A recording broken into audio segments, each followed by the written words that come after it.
appreciated. I'm going to say that Yoon's cooking up something crazy, and already did with the Strahd. Yoon is cooking up Like something. that Strahd did not get enough. We're getting some false Yoon is portraits cooking up here. something personally that I'm like, yeah, this the shit. It's Escher. It's Escher. It's Escher, ain't it? It's Escher. You It's fucking Escher. wish. You It's motherfucker. Escher. It's Escher. Escher. Yoon, Wow. Yoon, can I please get you to do art for a minor character? Wait, minor? Yoon. Wait, he's not in it? Whoa! Whoa! Hey. Wait, Gino, We're not. wait. You know how like Whoa. you know how what's his fucking Breaking Bad? He was only supposed to be in there for the first season, but then he became like a big part. Can we do that with Escher though? Saul Goodman is what he's No, like talking so about. far, like No, so far Jesse. minor, like so far minor, like he was literally in the background. Okay. So like So- Saul Goodman. Okay, yep, we're here. No, it was Jesse. I think Jesse was supposed to die. No, it was Saul This supposed to be Goodman. a little side- I would put $1 billion on the fact that it was. Anyway, When was the last time you won a bet? that's just fucked up. That's just fucked up. Yeah, active- Yasmin, when was the last time I won a bet?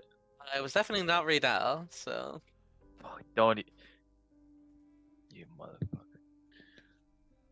Oh shit! I'm sorry. I Instacarted something. I gotta put it away. I'm talking about. Oh, and make Like sure you're what? recording, What Judah. is it? Make sure you're recording.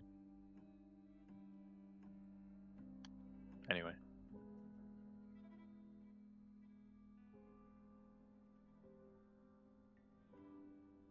So how's everyone's weekend been?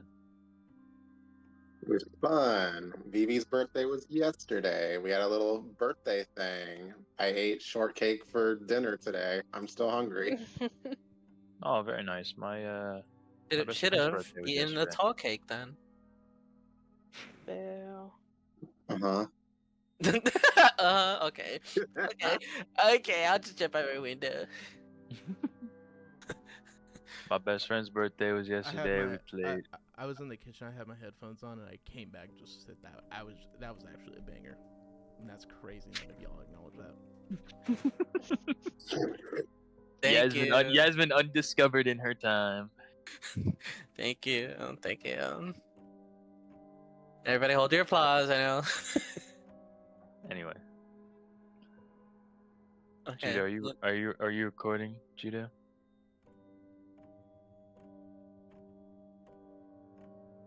Cheeto's doing shit. Grr,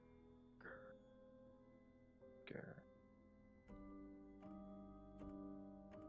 Yeah, go to do you know how to go to the manage inventory and then just look up Corsage?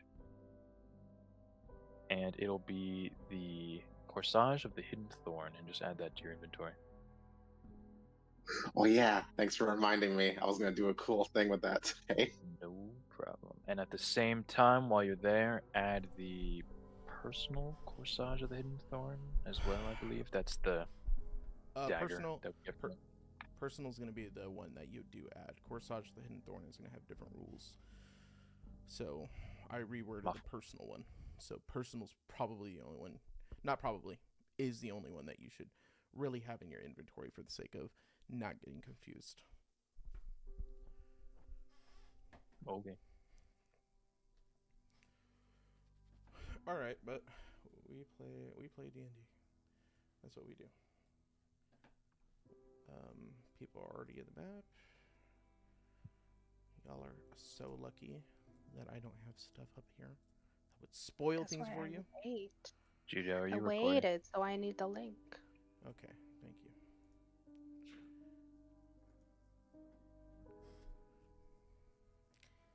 Erica wins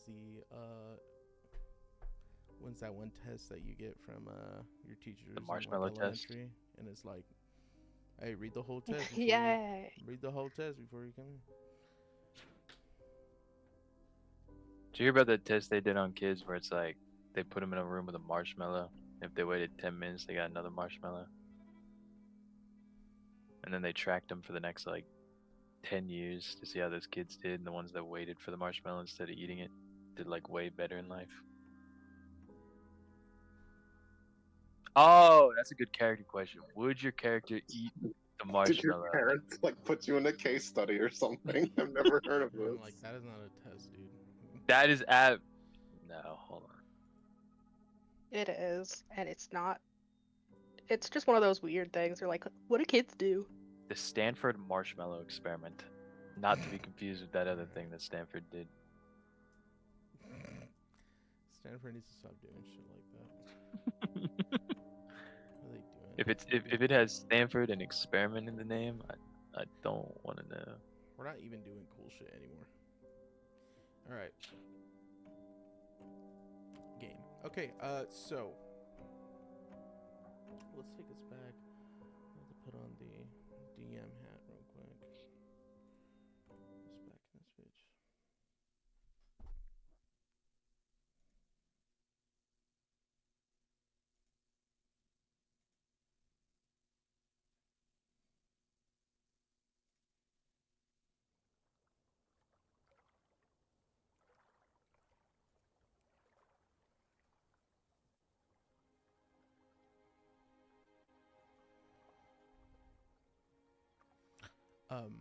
Anybody stepping out of the tents. Again, light gray sky above. Probably now that you've been in Barovia, I guess long enough to really understand that this is their morning. It's still dark in its corners. Right beneath the canopy of any tree itself, you could get lost in that darkness. But at least out here in the open and amongst the carriages of the Sayre Pool, you at least find some like joy and camaraderie amongst the Vistani. Some of them laughing and talking. You've had some of them playing games of chess earlier. Some are playing different games now. Some have bid farewell. You've seen some carriages leave. And you get the sense that this is truly just their culture of just they are nomadic and they move along. They probably leave Brighton early. They group together and share and drink and whatnot for the night. But yeah, there are some shifts of Vistani. You'll see some Vistani. You see some Vistani that you met here before are now gone. Some new ones, of course, that you have already met. But yeah, it's in the morning here.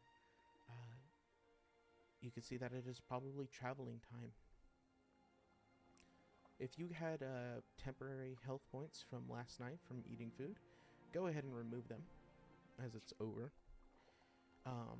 And it's breakfast time. For breakfast, you guys are going to smell just copious amounts of eggs. Not much more than that. Just a bunch of seasoned eggs. And people are coming by and grabbing a pile, throwing them on a plate, maybe taking it, sharing a plate with their friends or such. But you see that's sort of the vibe of the food that they do. They eat together, sharing a bowl, if you might. And yeah, there are some plates nearby, and this pot full of these scrambled eggs that you see. They're already pretty much done cooking, but it's kept nice and warm. Around the campfire, you'll see Irina. You'll see Irina's grabbing a bowl, and as she's grabbing some, she says, "Oksana, you're gonna help me, aren't you?" Oh, yes, of course. Okay, thank you. And she says, "Here, do you mind holding this?" And she'll hand you the plate, and she'll just pour a little bit more. She says, "Do you have a big appetite, Oksana?" Not really, no. Oh, well. When you're traveling these roads, it feels like it kind of wears down on you more than most. I would always encourage eating before we set on for travel.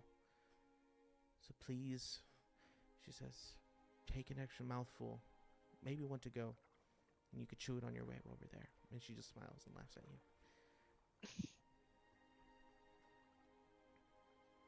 Oksana will take the plate then, if she's insisting. She'll grab 2 little bits of silverware and says, "Here, let's eat together. Do as the Vistani do." And she'll walk with you. She says, "Do you want to eat by the water?" Sure it is. Honestly, it's nice to just be out from under the trees for a bit. She goes, "Right. Although I still wouldn't dip your toes, because you never know what's in there. But it's nice sometimes, at least really early in the morning." She'll be walking to the water with you. She says, really early in the morning, me and my mother, we would go around and pick out flowers and different herbs and whatnot. And you see, she was an herbalist, and she would mess around with making some, medicines and little concoctions here and there. Sometimes even just stuff to cook. She was really good at it, and so whenever I'm out in the morning, I like to at least go somewhere nice, breathe this fresh air, and before, the rowdiness, before Barovia consumes it again. And she'll just sit crisscross applesauce right by the water with you. I'll sit down with her. Was your mother who taught you how to cook then? Yeah, it was sort of like a necessity thing, it's not like, even though my father was, a baron, it's not like he didn't have to still play politics to, kind of keep the seat and make sure different homes and houses were happy. And so my mother and my father, they didn't have really anybody to go around and cook around. So, I just helped out in any way I could. Felt good making the people next to you smile and all. But, and then, then my brother would be out in training and, wanting to be good at using a sword and riding a horse. And in any case, I still snuck in some time with him. But, the best of both worlds. I know how to keep my stomach from hurting, and I can swing a sword when I need to. What about you? What was your family like? Oh, I was also raised, I guess, in a fairly well-to-do family. So I've done the same. If I know how to cook some things, and not really sword training though, but a good upbringing. How did they make their money, if you don't mind me asking? They already had money when I was around, They mostly just threw parties and had events and things like that. But I honestly, I guess I couldn't say what they did if for work. Oh, that's odd. I mean, my mom taught me how to cook, and my brother mostly taught me how to fight. What did your family teach you growing up? Well, chess and conversation and how to be polite and just things like that. Nothing so interesting as sword fighting, but. Did you ever get in trouble?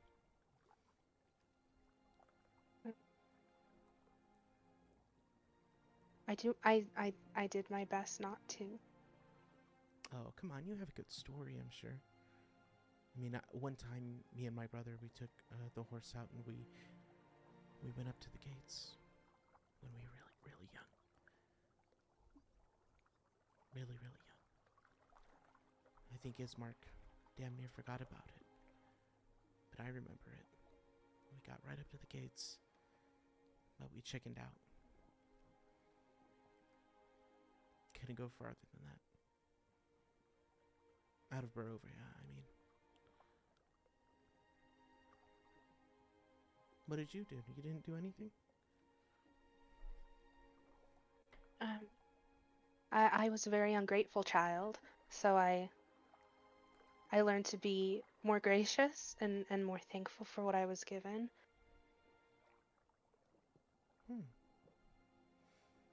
That's weird. He says this with a mouthful. Even now, you don't seem like you would act like that. I don't know. Well, you got away from your parents, or were you sent away?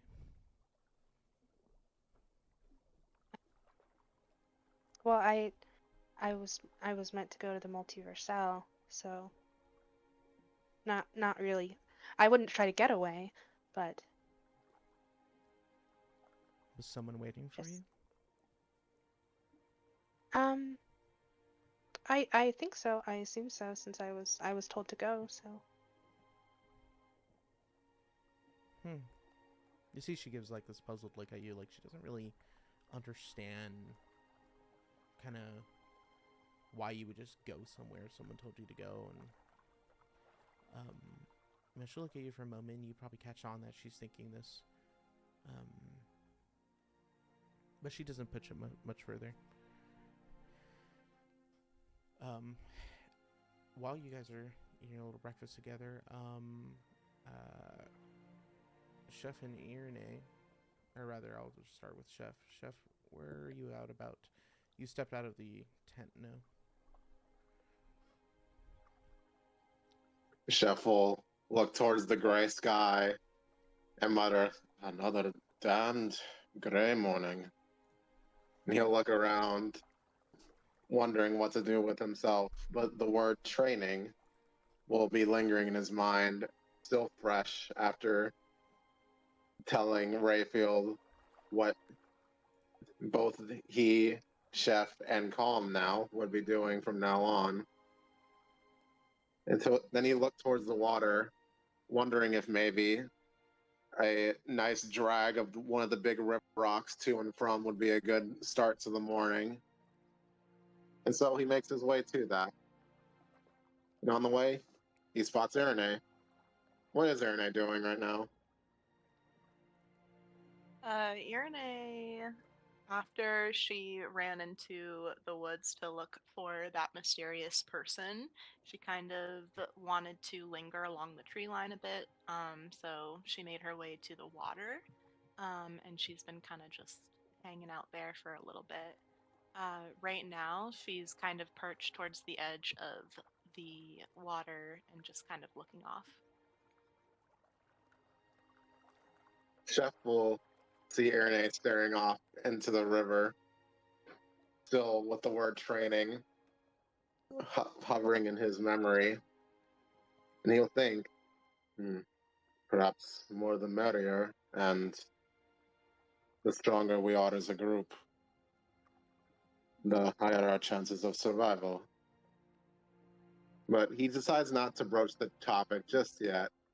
For now, it's just him saying hi to a friend. He'll approach and stop for a moment and say, I appreciate the, and he's going to cock an eyebrow as he's only looking from behind, not sure of Irene's motives. I appreciate the intensity, but I don't think the fish are going to bite that way, he says with a wink. Irene will turn to look at Chef, and as she does, you can see that despite having a full night of rest, her eyes, there are dark circles underneath her eyes. She looks very, very tired, exhausted, and not really putting on, despite Chef's jovial energy and attitude, she's not really giving that back. She will greet him with a weak smile, and she'll say, "Good morning." Chef's smile dropped instantly, but he tries to pick it back up, albeit weakly, remembering the promise he made to himself to get back in touch with Arane. He'll step closer to the water's edge with her. He'll look out just for a moment and say, you know, it has been getting to me too. I mean, I suppose that's a story shared by everyone in our little group, yes? Yeah, it's been a tough time. And she'll kind of turn in his direction, acknowledging that Chef has also gone through um, quite the arduous, um, arduous journey. Potentially the most out of any of them.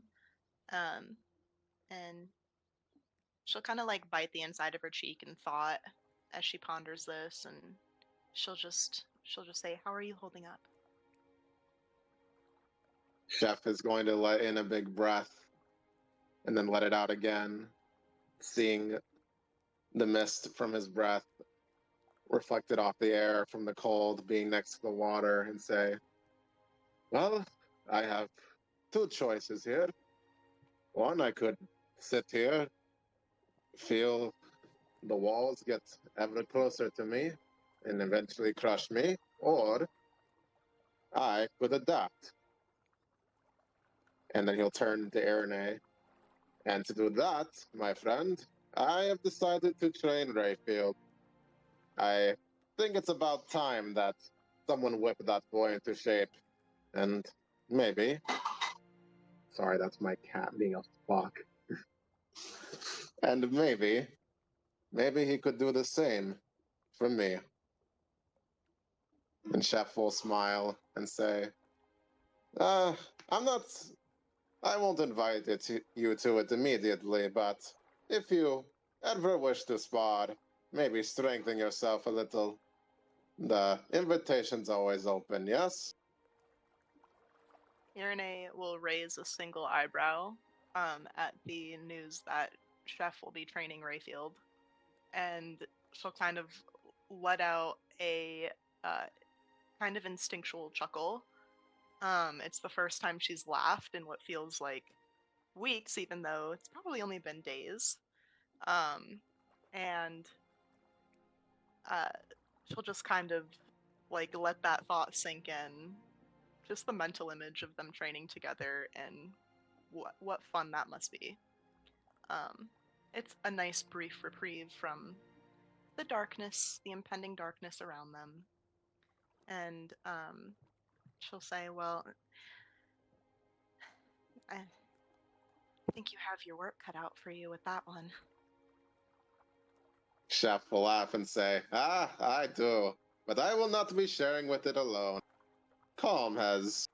And as he remembers that Calm did, in fact, not volunteer herself, he will attempt to correct himself before the mistake slips out and say, well, I would say Calm volunteered herself, but it would not be true. But she's roped with us all the same.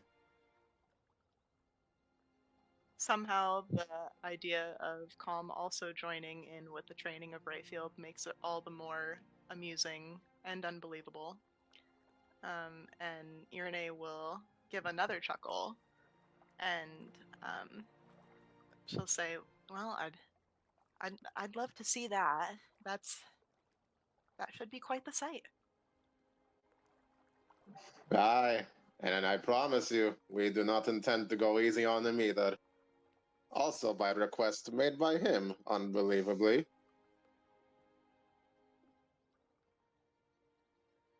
Well, I wish you luck all the same. Chef will smile and then settle down just a little bit, remembering just how seemingly far away Aaron and Ray feel of late. He'll look out to the water again and say, you know, Rayfield can often make an ass of himself That I'm sure I do not have to say. But lately, he's shown some kind of growth in him, which is why I have a little bit of a hard time understanding the distance between you two now. Did something happen? The tone shifts in the air as Chef brings up Rayfield in this way to her. And her smile will fade, and she'll kind of turn her head back to the water, and there will be this hesitation before she answers him. But she'll say, I don't expect you to understand. Just trust me when I say there's good reason for the distance between Rayfield and I right now. Chef will nod, respecting the boundary, but even still, he will say, Aye, there is no understanding to be had if there is not the hint of info to be found. But I trust that you will make me privy to it, or at the very least, that hopefully you two will solve it amicably. And he'll look again to Irene with a smirk and say, It'd be a shame if the trouble in paradise were to end it, no?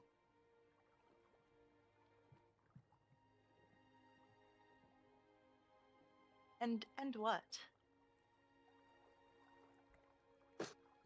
Chef will smile a little and say, I will make no claim to know better, but it felt like, at least before the distance was there, that there was a certain closeness between you two. It was a nice thing to see.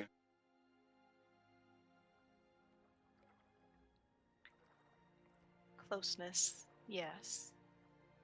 He was keeping me company, but you're wise to not claim anything further. There's nothing between us beyond allied friendship. Yes, of course. The best friends in proximity, if you will. I suppose. Mm, As for if we'll get that opportunity to discuss it, I'm not sure. I'm not sure it's what I need right now. Um, but I have too much on my plate, too much in my head. I can't worry about that. It's just it's not impending doom. It's there's just and she'll kind of like fumble over her words, going through everything that's happened. Laris is so heavy on her mind. It's all she can think about. It's all she can stay aware of, and so honestly, she hadn't even thought of the conflict with Rayfield up until Chef had brought him up because there's so much happening in her mind with that. But she'll take like a breath to kind of steady herself, and she'll just like turn her head just slightly to back to Chef, and she'll say, "We'll have to see, but I wouldn't worry yourself with anything." When Chef looked into Irene's eyes, he could see a metaphorical knot in those eyes, a knot made of things and problems that he had yet to understand or even be told. And he felt that if he disturbed that knot, it would snap and break in the worst possible way. But still, a softness came to his eyes, and he laid a hand on Irene's shoulder and asked, Irene, what, if I could ask, if you, I know you do not know what you need right now from well, this situation in general, but can I ask, what would you need from me right now to help you today? Irene's eyes will widen just a bit, and she'll feel the warmth coming from Chef. And as she looks at him, she is just so reminded of her dear brother from years past. She sees so much of Eamon in Chef, and she has since they first met. And this will force her to sharply turn her head back to the water as she is filled once again with fear of getting too close and what that might mean for the people that mean something to her. And she'll just say,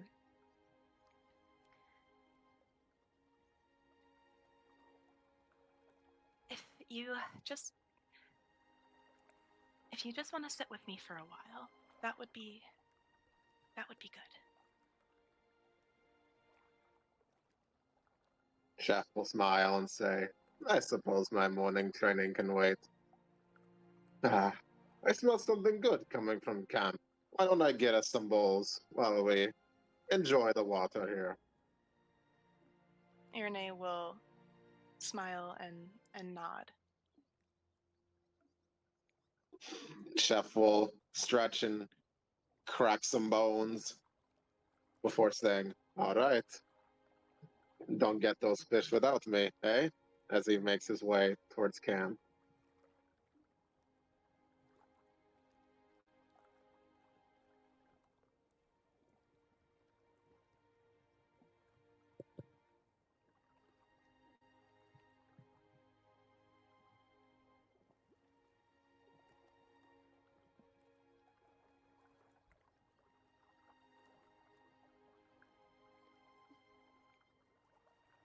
Juno, you're fine. Chef, you're headed towards to get food for them both?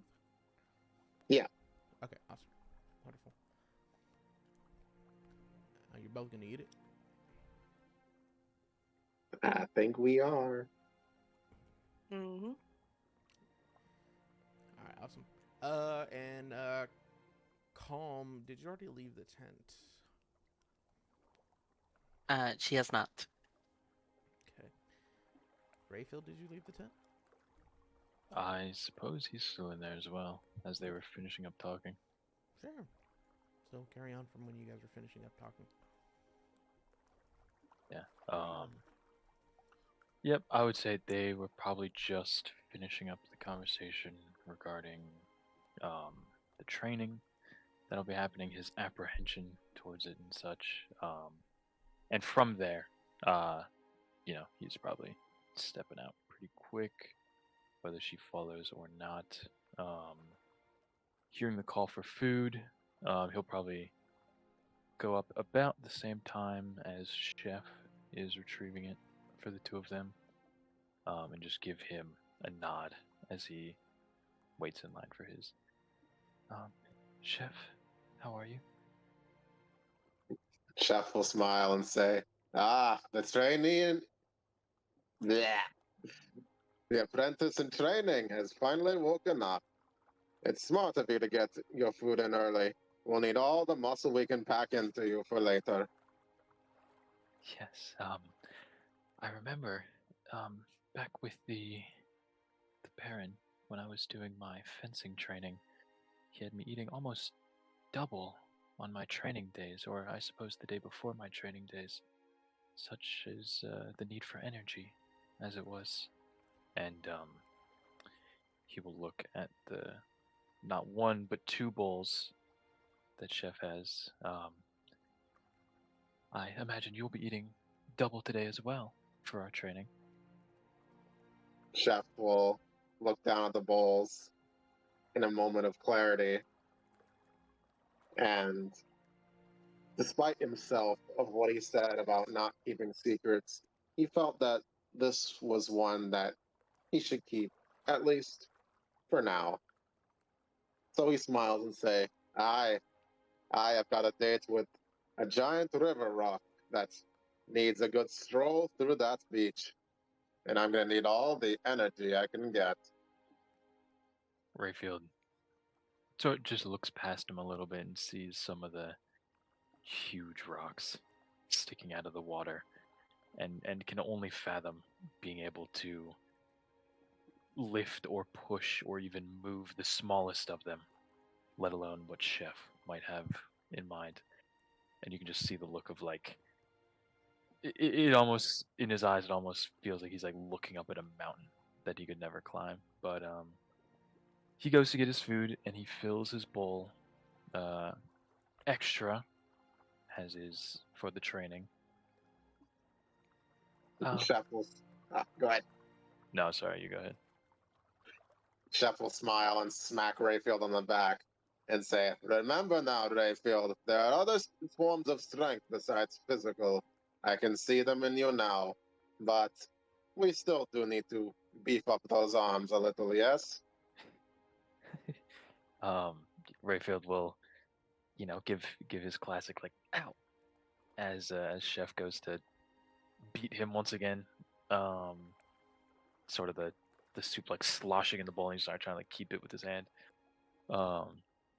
Yes, yes. On that note, of course, perhaps before or after our training, I know what we intend is likely mostly physical, but I do have somewhat of a mind for tactics. I believe when it comes to the fencing that I learned, you are meant to look for very precise, very quick, very narrow openings, and it really teaches one to look for the smallest of things in a fight. I never thought it would be useful in such a way, but it has come in handy. Um, if you would like, of course, we can practice some of that as well, um, for your benefit and perhaps Calm's as well.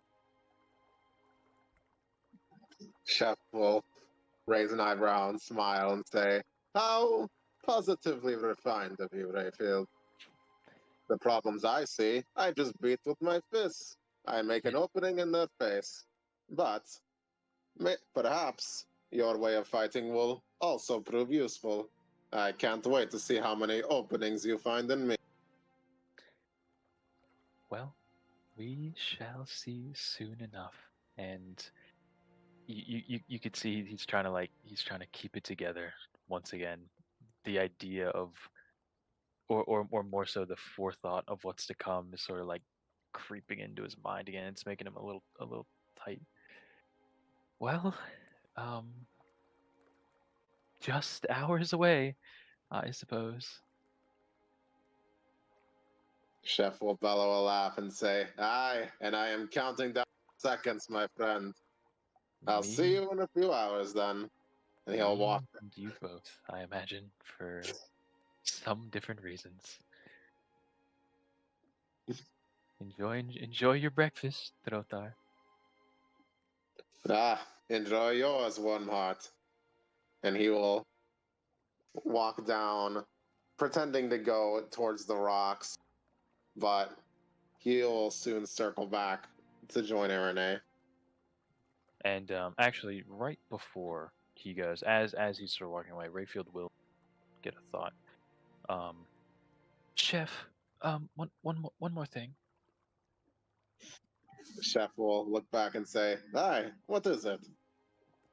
Will I haven't seen Oksana yet, or Irina, and she would usually be the one I ask, but perhaps if you see Irene, could you please make sure that she eats something? Chef will smile a little at the corner of his mouth, knowing better, and say, "Aye, I'll make sure she gets something in her." Okay. Thank you very much. I believe it to be important. You cut out at the end. Oh, thank you very much, Chef. don't know if she ate very much last night, and if we are to travel, of course, I don't know when our next full meal, such as this, will be. Chef will smile and bang his head on the pan strapped to his pack and say, I promise it will be soon.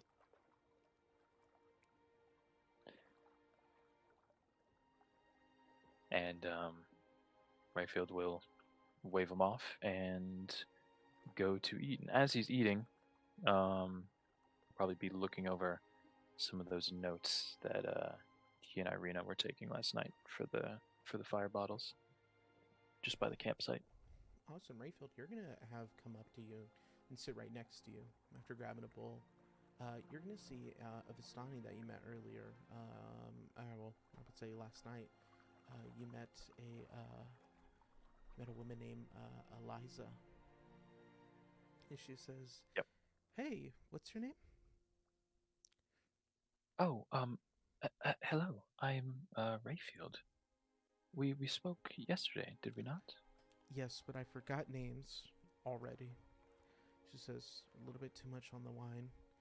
She goes, so now it's the morning, and now I can talk to you again. So No, of course. hopefully you forgive me. No, She'll take a no bite and go, forgiveness. these were so good. You need to eat them while they're warm. What are you doing with all those notes? Rayfield will go in for a bite and sort of lay the notes down next to him as he goes for the fork. She's gonna assuming- not even shyly. She's gonna go look at what you're doing. You're like, Yeah. What does she see? Like, what's like on the front pages? It's a little bit of like a lot of words on there, tucked in the corners, very small writing. Some of the schematics, some of the same type of thing you would see for like sort of the old airplane type deal, but with like Yeah. potion bottles, alchemical ingredients, stuff like that. Oh, she goes, oh, you're a potion maker. Sort of. Where I come from, the study of alchemy is quite widespread. Sort of an easy to learn, hard to master. My father, if you could call him such, he had me take quite an interest as I grew up. I had sort of an affinity for it. I always enjoyed testing out the ingredients and, when given time, seeing what they did. So he got me one of the older masters in our land, and he trained me. Oh. Well, that's interesting. That's very prestigious.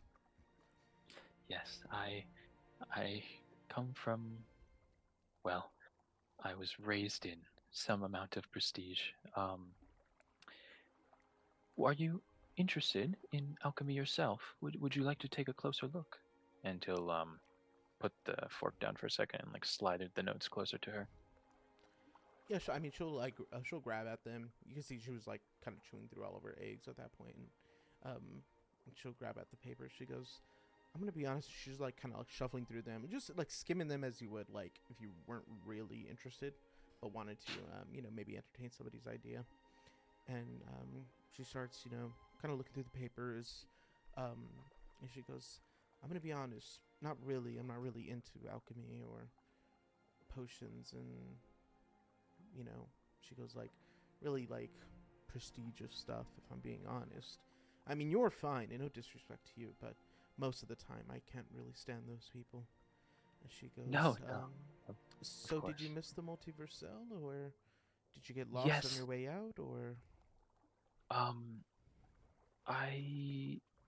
And of course, everything he's learned over the past 24 hours starts to rush up into his mind, but being the trained social character that he is, he's gonna quickly get a handle on that and just shake his head a little bit. No, no, I did not end up making it to the multiverse cell. I had planned to go, but things got in the way. Perhaps, and he'll he'll try to change the subject quite quickly. Perhaps you could, if not alchemy, what is it that interests you? She's gonna look at you, and your response, she could say, "Come on, what really happened to you? I can see it. Did Barovia already get to you?" Even though, like, kind of, if the papers were folded at all, she's gonna fold them respectfully back to you, and kind of hand them back to you. She's like, "Come on, you can tell me." He'll take them, and he'll, instead of laying them back down, he'll put them away as he's eyeing her a little bit. She's much more forthright than he is, or forthcoming than he is used to. Quite pushy, but she's not being mean or weird about it. And his conversation with Calm earlier sort of left a lot to be desired in regards to getting stuff off his chest and making him feel better. So he decides that it's not the worst idea to open up just a little bit. So he does go into it. He will tell a little bit about what they've been through, the carts at the beginning, the fog. He won't touch on the manor, but then he will go into the stuff with the Baron. He will not mention the meeting with Strahd, but just the fact that he learned that the reasons that he ended up here are perhaps not the reasons he thought they were. And he's trying to keep a light heart about it, but he's not doing a good job. It's getting to him. He's starting to get kind of, he's working himself up a little bit and sort of hunching over his bowl. Yeah, she's like, "Man, all of that, and you still made it here. Gosh, it's terrible." A gift from the gods, I imagine, or something else, perhaps. Yeah, but And your and gods what if hate you where you're from? they?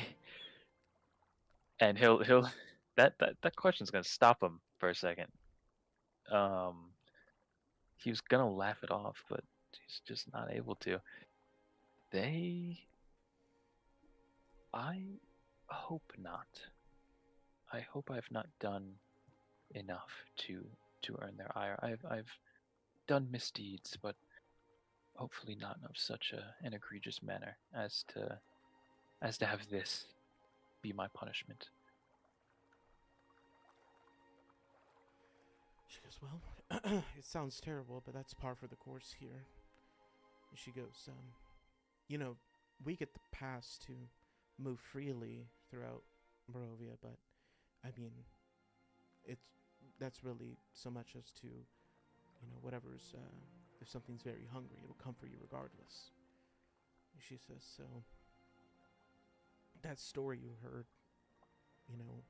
last night, I mean, that's just, I would take a really big spoonful of salt with that one."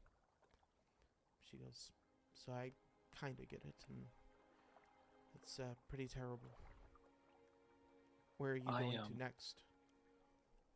Are you trying to get out of here, or where?" Well, it's a bit of a loaded question, actually. In regards to our next step, we are headed towards the city of, Judo. Is it Vallaki or Wallaki? It's Vallaki. Vallaki. We're headed to the city of Vallaki. Could you tell me what you know about it? I've tried to get some info as we've gotten closer, but it has been quite scant, as it were. And it being my first time there, of course, all of this being my first time here, any information would be most appreciated. She goes, "Well," she goes, "Valaki's a good distance away, and there's a lot of sights to see and a lot of sights to dodge." She goes, "But I'll tell you something really good. I guess good news, bad news. She goes, I'm actually headed there too. She goes, and Oh, she goes, like, I kind of know the places to stay away from. She goes, and the bad news is you'd have to convince everybody around you to let me travel with you. But I have my own rations. She goes, like, and, you know, I'm pretty good with, you know, talking my way out of stuff. She goes, so I think we'd make kind of a good team on the way out.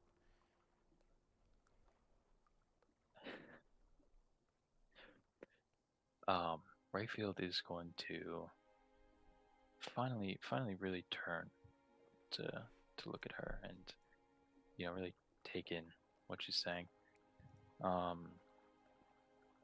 They've already taken in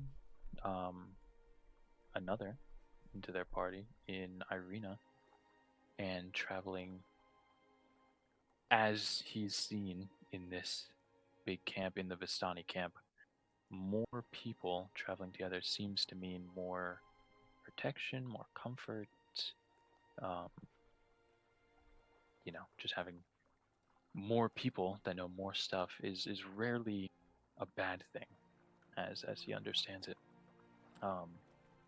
So he will mull it over for a second in his mind as he finally goes in for another bite, finding his appetite a little bit, and he'll start to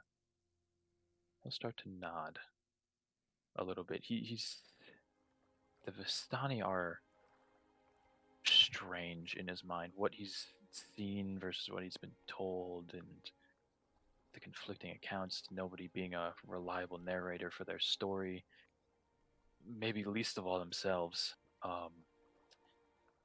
But she's connecting on him on a very like kind, like down to earth level that he hasn't got a lot of recently, and so he's just gonna start nodding. As he's nodding to it, she'll stand up, almost like she was waiting for maybe a verbal note, and she's gonna stand up. She goes, or not. I mean, your funeral.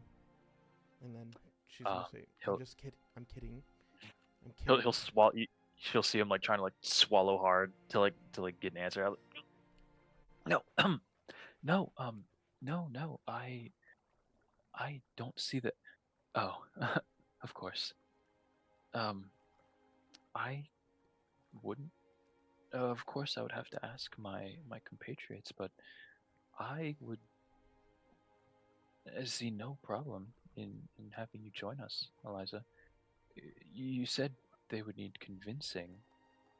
Are you perhaps traveling with family? Are you someone's ward, perhaps? Who is it that would have a problem? I mean, you guys came in here because you need a shelter, but I'm sure you maybe heard stories about us. I mean, Stanimir talked about it yesterday. Just a lot of people don't trust Vistani, you know, because we can leave and come back. They think that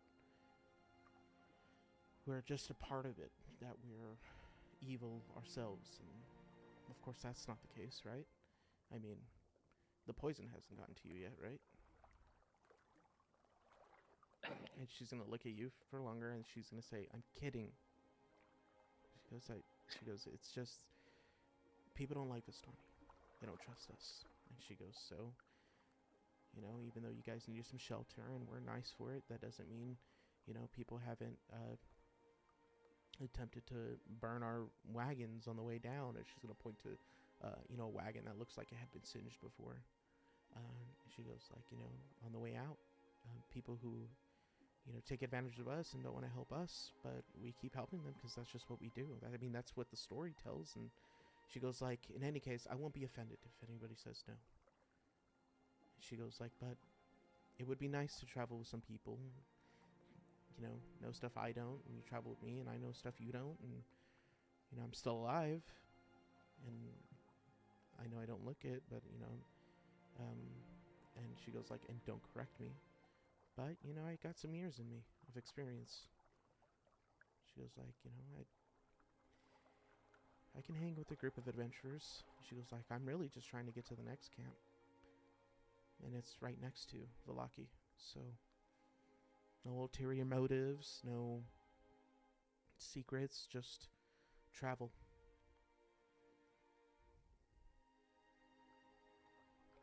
For Rayfield, it feels like this is the first time in a long time that someone has just been speaking plain common to him. Has just been normal, no bush beating, no. He knows that there's a part of him that absolutely knows she just might be good with her words and is trying to use this and him to get something.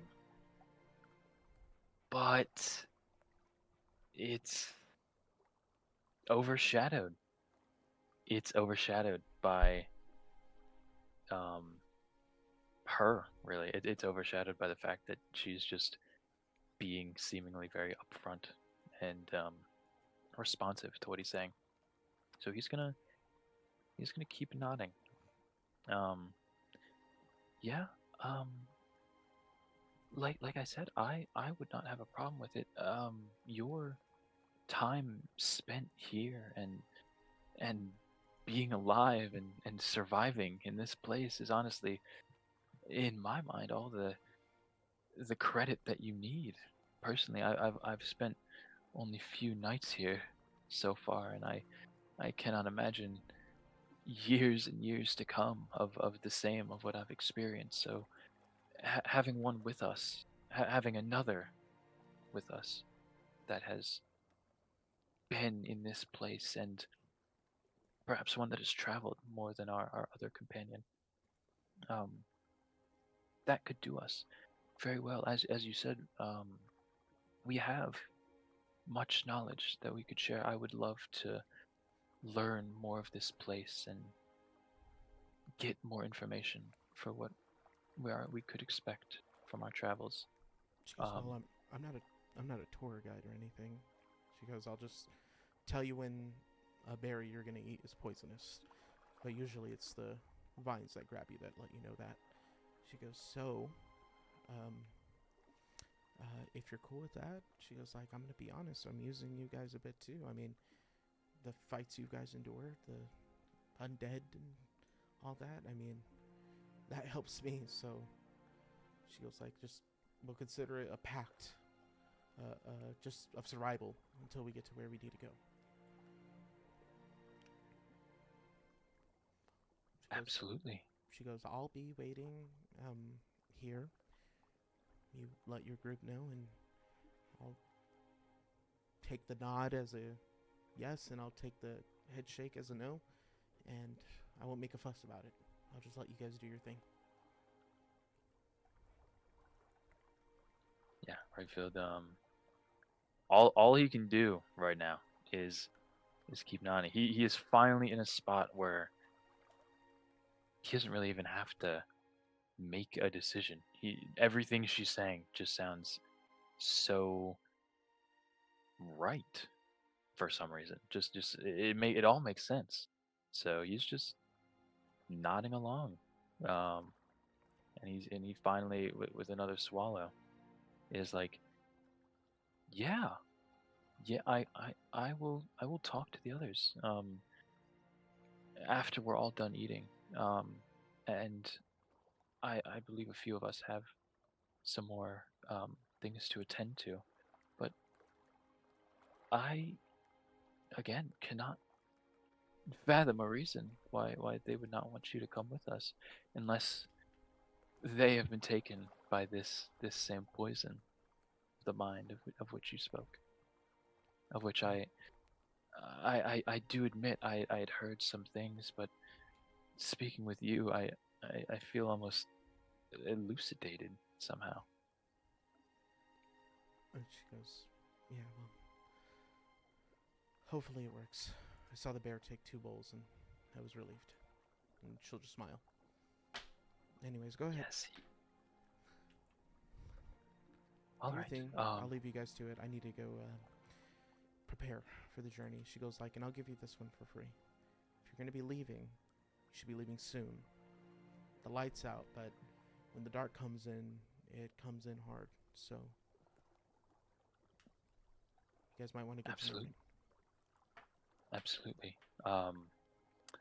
Rayfield's gonna look down at his food, of which he got so much, and he's ate so little, and he'll go back into eating it, and wipe his mouth a little bit and be like, "Yes, we shall make plans to leave shortly. I don't imagine we were planning on staying another night, so perhaps we could, hopefully, perhaps leave within hours, less perhaps. Once everyone gets their stuff, we travel quite light, as you have to. And yeah, if you could have everything ready, all the better." Yeah. And she'll not. Okay, see you around. Let me know. And take off.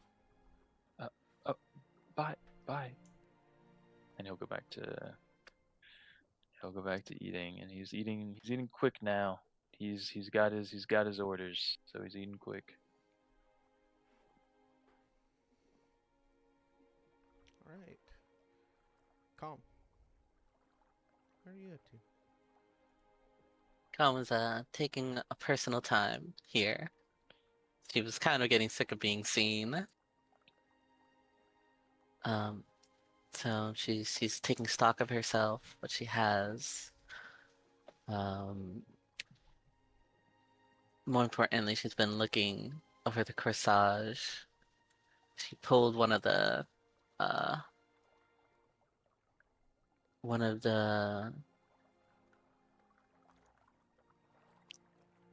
flowers from the corsage. That's what I meant to say. Just looking over it. But he realizes that she should probably get something to eat by now.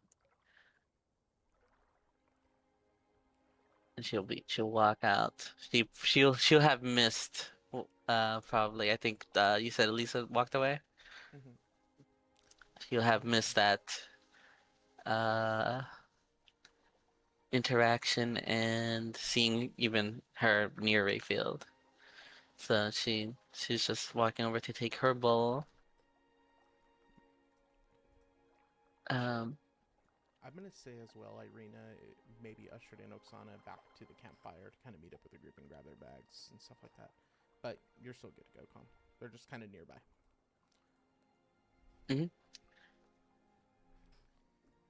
Nope, she's just going to take her bowl here. Probably more so. She's quite hungry for some reason.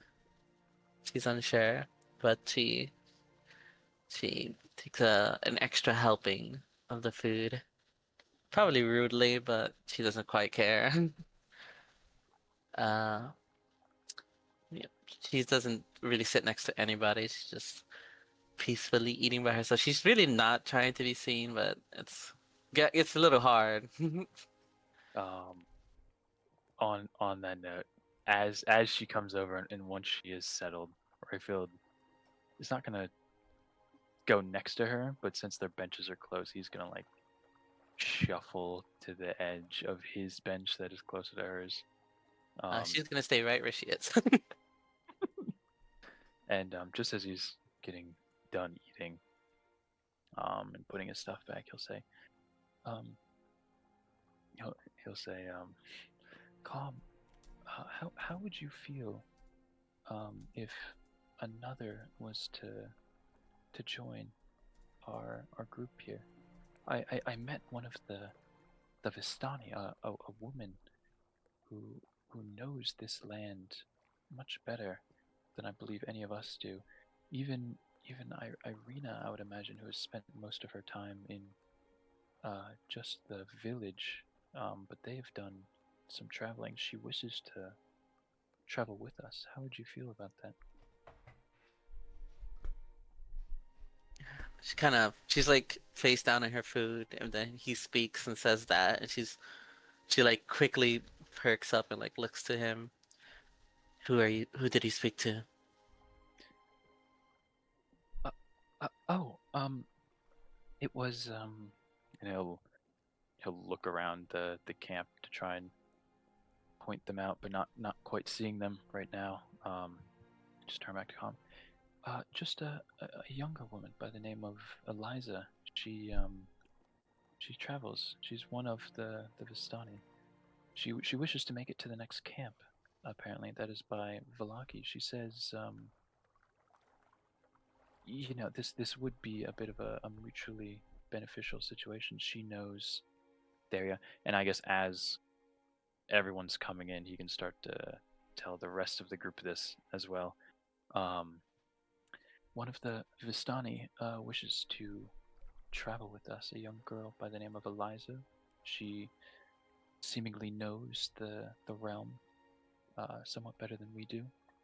She is going for a camp by Valaki, and if she were to travel with us, she's already given me some good tips, and she seems quite capable, both physically and mentally, as it were. I believe she could be quite the asset to us, if even for a short time.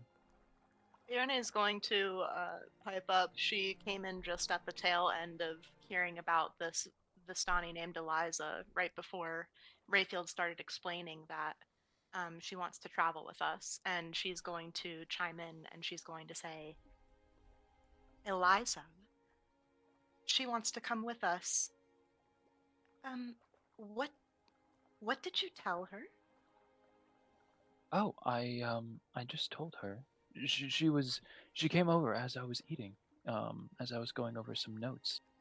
Um, she asked to see the notes that, and he'll look over to Irina. She was just looking over the notes that we had put together on the fire bottles. She didn't understand most of it, but she seemed quite keen on it. And then from there, she was just asking our next plans. And what did you tell her? And he'll sort of try and make eye contact and then look away a little bit. Calm now turns her attention from Rayfield to Irene because she's clearly got something going on. I told her that we were going to Valaki next. Interesting. Okay. And when she asked to travel with us, what did you tell her then? I told her I would ask the rest of you. But you think it's a good idea. I Yes? I see no reason why it wouldn't be. And he's shrinking a little bit from the spotlight that he's being put on.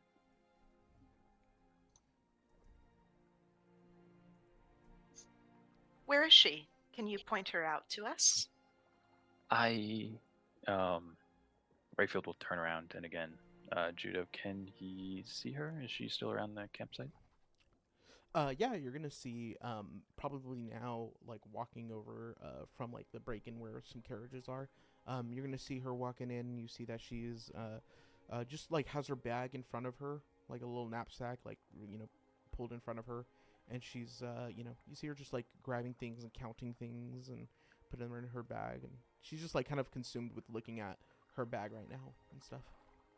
Gotcha. And as he's looking at her, he sees her, and his finger is up, like ready to point her out. But then a thought gets in his head. Eliza was nothing but nice to him compared to how Irene has been quite cold recently.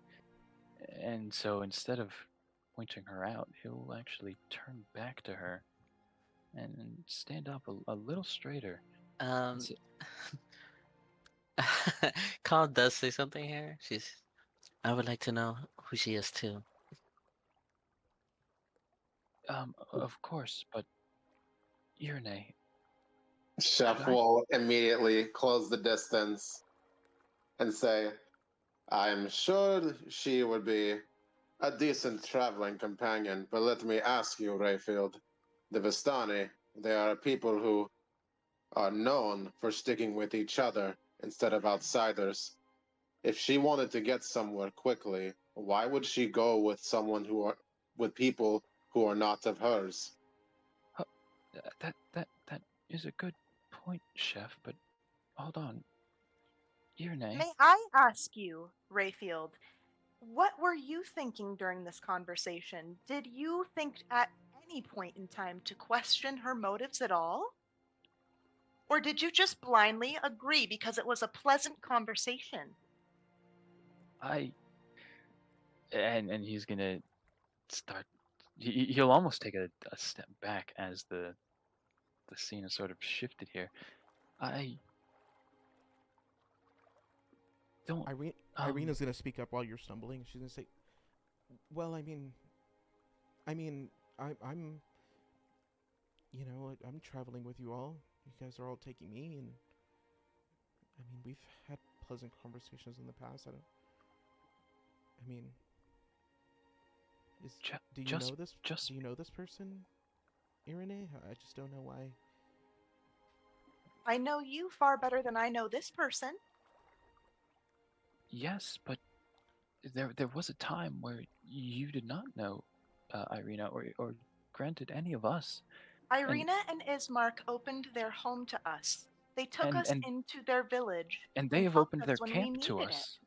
They have opened their camp to us, Irene. They've fed Eliza us. did not. The Vistani did.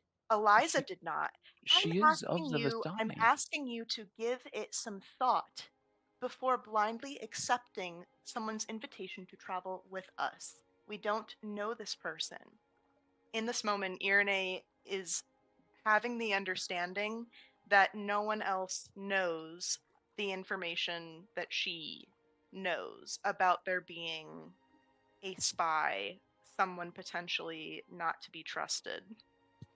So she's trying to tread carefully, but her anger towards the situation is absolutely showing. And she's going to take a breath in and she's going to exhale. And in this moment, I think she's going to narrow her eyes at Rayfield. And she's going to ask in a more calm and level-headed voice. She's going to say, Rayfield, can you come and talk to me for a second? I just need a moment. And I Rayfield is going to say, and he's going to lose that little cowardly edge he was getting from everybody sort of turning to him and say, Irene, I think whatever conversation we are about to have has been quite long overdue. Please, perhaps we could use the madam's tent again. And she'll wordlessly turn away from him and head towards the tent. Rayfield's just going to look at everybody as he passes through. Chef is going to grab Rayfield's shoulder for a second and just say, keep your head on your shoulders for this one, yes? Chef, I'm scared. Chef will nod and say yes. Many important things. They are terrifying, but no less important. Still, please keep your head on your shoulders for this one, eh? I will try. Thank you. I will see you again soon. Chef will nod and let him go. Rafield's gonna look at Oksana as he passes by. If she's wanting to say anything to him. She just has her eyes averted from this, as far as she knows, very sudden fight. And yeah, getting nothing there. You will go.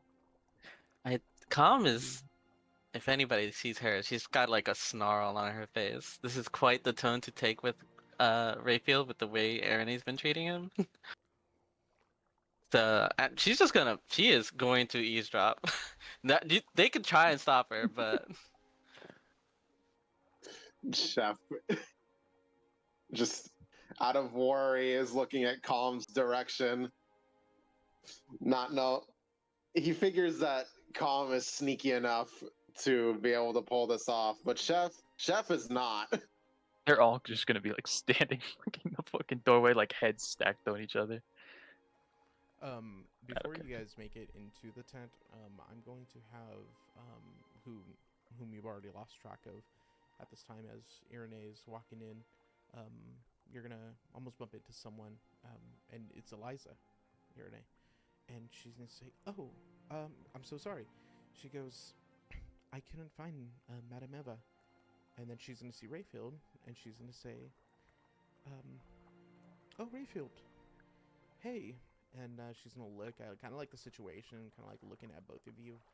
Rayfield's gonna look pale and like gaunt almost. And she's gonna say, are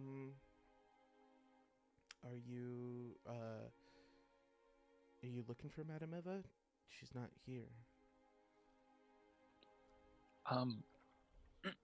We were just hoping to borrow her tent for a moment of privacy. Eliza. Oh, okay. She goes, I was coming to say, goodbye, kind of pay her my respects and all. And she says, is she- "Oh, you know she what? in- That reminds me." And she reaches into her bottle, She reaches into her bag, like in front of her. And she's gonna pull out like a kind of like a crystal bottle, like something like looks like a very fancy potion bottle. And she's gonna pull it out, and it's made of hard glass and all. It's something not to break, It's something that you can easily sling around your waist and all. And she goes earlier, I was grabbing some gear and doing some trading with the Vistani, with them. And she goes they couldn't pay up, so I figured I'd just grab this as a thank you for earlier. And then she just will hand you this like crystal bottle. And she goes, "It's fancy schmancy stuff, but I know you'd like it more than I would." And that's pretty much all you had to pay for. So Yeah, Rayfield will take it, and despite being taken in this moment of sort of high running emotions, he'll take a look at it, and he can tell that this is an item of quality here, sort of almost beyond even what he's used to. And so he's turning it in his hand and just giving it the quality tap. Eliza, this is um thank you. Judo, above table. Can I use my thing in this moment? yeah, what do Please? you want to do? Yeah, I would like to. Yeah, I would like to use no fear and do an insight check to assess Eliza's intentions. Cool, perfect. Yeah. So you're so what's gonna happen is you doing this, you're trying to figure out why she is doing the things she's doing, right? Why she's handing something to Rayfield. And while it's not directly to you, and while they're looking away from you, you almost feel like your eyes, feels like the skin is getting pulled back around the veins that connect to your eyes, and you just start to hear a heartbeat, like gum gum gum gum. And while you're doing this, while you're trying to figure out, you're just trying to understand what's happening here, and it's obviously bothering you, and you'll feel the strain, you'll hear the heartbeat, and then you're gonna hear a voice, a small like rush of maybe small rush of dopamine come from that spot on your neck, and almost as though it was a latent and waiting for you to use it. You'll hear the voice that says, "Now focus. What does she want?" and go ahead and roll an insight check. And you're going to do that, obviously, with your 1d8, right? Bonus? Yes. And so Is what there we're gonna, is there a way to which I do that? you can do, you roll a d20 and then roll a d8. Okay.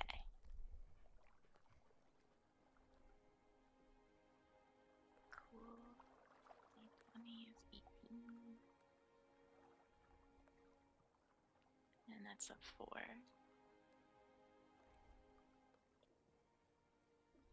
Okay. So that's a 22.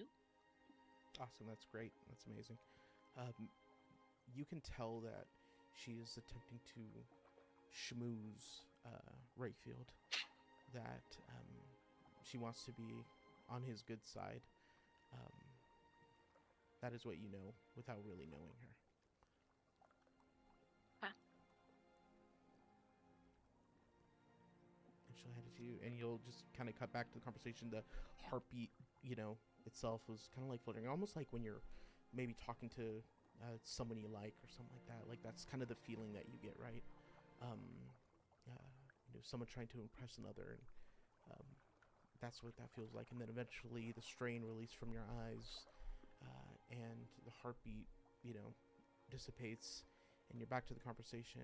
And she says, and she's talking to Rayfield. Yeah, they said something about like you could put dirty water in it and give it a shake a couple of times, and boom, purified. And she goes like, do I buy it? Not really, but I do buy the quality of the bottle. I mean, I dropped it on the way here and it held up, so. That's fascinating.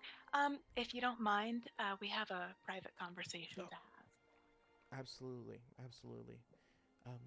She says, of course. I will let you get to it. And she's gonna shimmy by Rayfield, and she's gonna, kind of mouth good luck at him and walk out.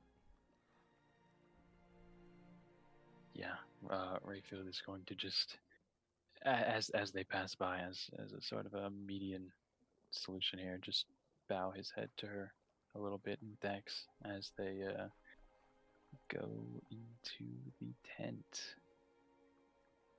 And he's gonna be quickly stowing the bottle as he waits for Irene to climb the few steps. He's gonna try and get it out of sight. Once Rayfield is fully in the tent, Irene is going to spin around abruptly. Are you daft? He's gonna pull back a little bit, and wide-eyed. Irene? You heard me. Are you daft? I did not take you for a fool, Rayfield. Irene, where is this coming from? Can you spare me, Rayfield? Can you not see that she's trying to get on your good side for whatever reason, whatever intention she has? She's going out of her way to get on your good side, to get your approval. How can you not see this? I shouldn't be surprised. The first young maiden besides me to flutter her eyelashes at you and toss her hair over her shoulder. Of course you're going to be swept away. The first one that comes around. Isn't that right? Irene, How predictable. Predictable. And you're Irene, so confused why we have a problem. You're so confused. I don't think that's fair. That's not fair? That's not fair? Come on. You know I'm right. You know I'm right. I took one look at her and I knew immediately that that is exactly what happened. How could she be of use to us? Rayfield, tell me, how is she going to help us on our journey? Why would we escort her to our next destination? How does this benefit us? Why are we taking her with us? The Vistani know more about this land than we could ever hope to gather by ourselves, Irene. They've lived here for years, and the stories that they have. personally, I don't buy I, it. Irene, for the past 2 days, ever since that church, something has changed. Something has changed with you, and I know it has to do. I imagine it has to do with Toru and what he did, but it feels like there's something more. Chef has gone through the same and seemingly come back around, but you continue to stew and sit in this pit almost of I can't even begin to say the words. You've pulled yourself apart from everyone else in the camp. You've said fewer words to us than calm even, and you know that is saying something. You were the one that showed me that living in this world and surviving in this is possible if we kept hope, but you seemingly have become hopeless. You've turned away from all the goodness that I saw in you in those days in in the village, in the house of horrors that we went through together. To me, I I don't know what it is that changed between us, Irene. I care for you. I care for you so deeply, and I don't know what has changed. You do not care for me, Rayfield. You care for the potential tryst that you had hoped to have with me. Just as you may be also hoping to have with Eliza. Irene, You're all I right, want. Rayfield, you're right. Something has changed. And she's going to take a deep breath and she'll narrow her eyes for a moment. At the church, you became. I saw. You disappeared, and in your place was Laris. And you taunted Laris, me. You taunted me. Your words, your voice, your face, everything became his. And I was back in Aaronvale all over again. And it was horrid. It was brief, but it was enough. And it broke me. And I know that you and Laris are different. But gods, I can see the parallels. I can see the connections. And now that I've seen them, I can't unsee them. The Irene, way that you lord over others, the way that you seemingly make decisions for the group, the way that you speak for the group, you're the first one every time without a doubt. You talk for everyone else. I haven't forgotten the way that you dead named me, the way that you spoke for me, introduced me.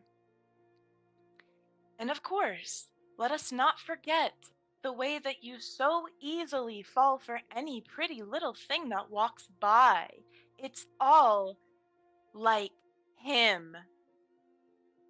And I can't stand it. Irene, I can never put into words how sorry I am for what you went through, but I don't I need am your not pity, him. Rayfield. I don't need your pity. I don't need your apologies. And I understand that you are not him. But once again, I Irene, cannot do you unsee the understand that? connections. Do you understand that?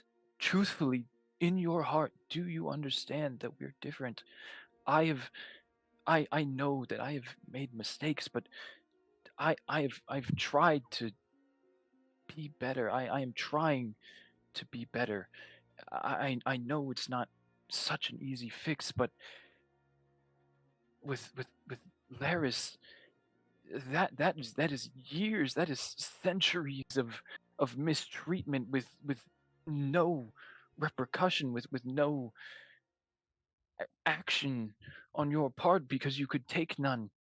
How, g- Comparing me to such an animal, I have put my life on the line for you and for the others because I care and because when I learned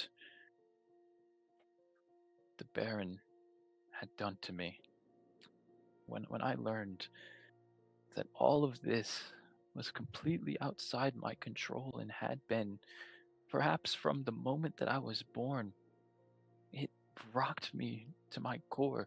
And I know that cannot compare to hundreds of years of what you have been through. But please believe me when I say that I would never, and I mean never, rob you of your autonomy. I would never wish to put you on strings. I would never wish to make you a toy or a puppet or a plaything or anything that Loris would do to you. I would never wish that for you. I don't want that for me. I don't want that for any of us. I don't want that for the kids back home, still with the Baron. If those are his next tokens, his next toys for these people, I I don't want that. I don't know how to convince you that I wouldn't do that beyond the actions that I've taken so far and promising that it wouldn't happen and just hoping that you give me the chance to show you that I am not Laris and I will never be that man no matter what happens. I would swear on my life, I would swear on my mother's life, Irene. I will need more than swears and promises, What Rayfield. do you need from me? You Tell are me what going you to need. have to start showing me that you're different to him. And how about we start by not inviting strange women to travel with us to our next destination? She's not a strange woman. What is your problem with her? What do you know that we don't? Rayfield, What do you know that we don't? we are in danger. We have always been in danger. We are in grave danger. We've been in grave danger since we arrived in Barovia, Irene. Since we stepped foot into that fog, we have been in danger. And now we have the opportunity to travel with somebody that has lived that danger for years. And All I you can don't want her say, with us. Why all don't I you can want her with us? say, all I can say, Rayfield, is that things have gotten much, much worse since we've arrived to this camp. Much, much worse beyond your wildest imagination. Then make me stop imagining. Then tell me, please. Laris Yeah. is in Barovia. Oh my god. Oh my god. It, here. Is that good enough for you? Do you understand now?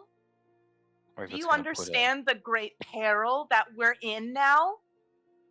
We cannot trust just anybody. We have to be aware and suspicious of everyone that approaches us. We have to use tact. We have to use our very best judgment. We cannot be friendly travelers offering a hand to anyone who needs it. We are being watched. We are being listened to. We cannot trust anyone. What about Chef? Irene, can we not What trust about Chef? Chef? What Can about we not? Chef? Can we not trust Chef? Would you see him left at this camp? What about Calm? What about Oksana, who has said Oh, maybe who has spare said me, maybe Rayfield. 20 words, Spare me. who I has said mean maybe 20 outside of the words to all of us party. but you, who has said maybe a sentence or two. I've tried to talk to her, Calm, not so much, but people that we are traveling with, we have got to trust somebody, Irene. There are people that can be trusted here, like Chef, like Calm, like me, and like you. I trust you. I know you're mad at me right now because of what happened and what you saw and what you have learned, but I hope that would you leave me at this camp? Were it up to you, would you travel with the rest of the group and leave me with the Vistani? What kind of question is that? As you've said, I am comparable to Lars, to you. Do you not trust me? Irene, would you tell me honestly, do you trust me so little now, with all that we've been through? Would you leave me in this camp I and don't go? trust you, Rayfield. Would you leave me in this camp and go with the others? If it came to it, if it was your decision to leave me behind, would you? If you are going to waste my time with hypotheticals, I am I leaving this tent. This I is not want the time, Rayfield. I want an answer. He's gonna raise his voice a little bit.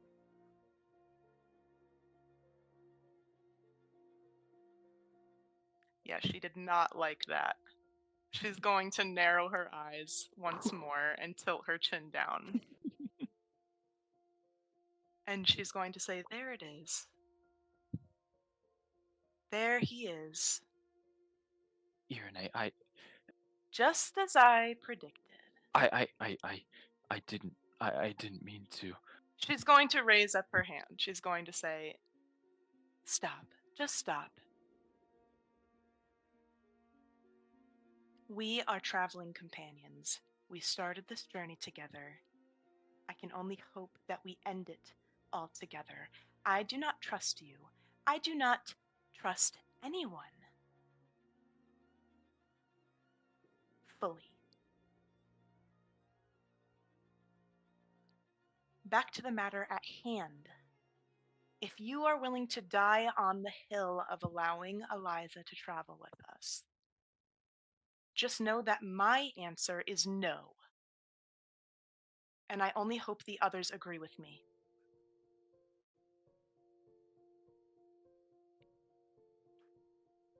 I'm sorry. I should not have raised my voice. I it is hard for me to contend with the fact that someone of such experience as Eliza might not be and she was so nice in our conversation. And he's gonna start to replay the conversation in his head, almost be looking around a little bit. Is could it are you sure that I cannot believe myself to be this foolish. Surely she just wishes to travel with us, Irene. Not they don't necessarily have bad intentions. They gave me this. He'll pull out the bottle again. Rayfield, replay the conversation in your mind. What was she like? What did she say to you? What was she interested in? Interested in knowing? Tell me. She she approached, and I was eating. She looked over the schematics that Irina and I had been working on together. So you were looking at your notes and she took an interest in that? Yes, she didn't necessarily ask to see them, but as she approached, she was obviously looking at them, and so she took the opportunity.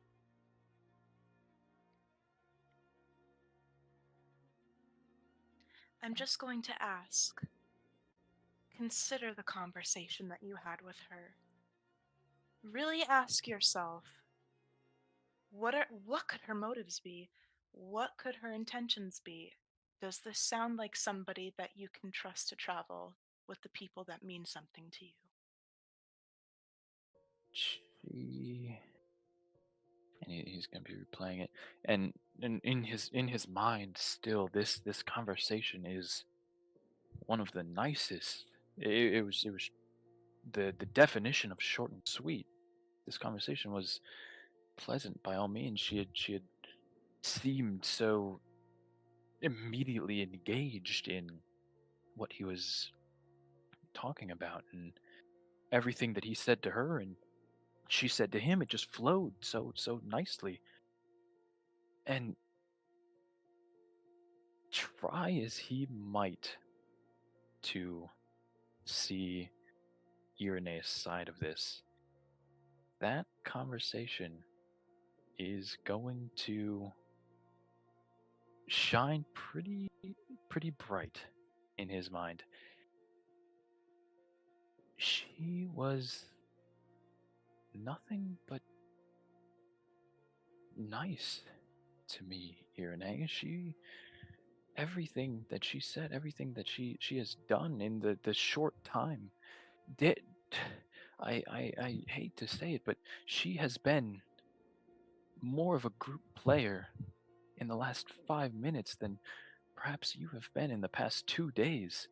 Good gods, Rayfield, think with this head, not the other one. And she's going to point to her cranium. Think. Think. I She's so it nice to you. She's not so nice.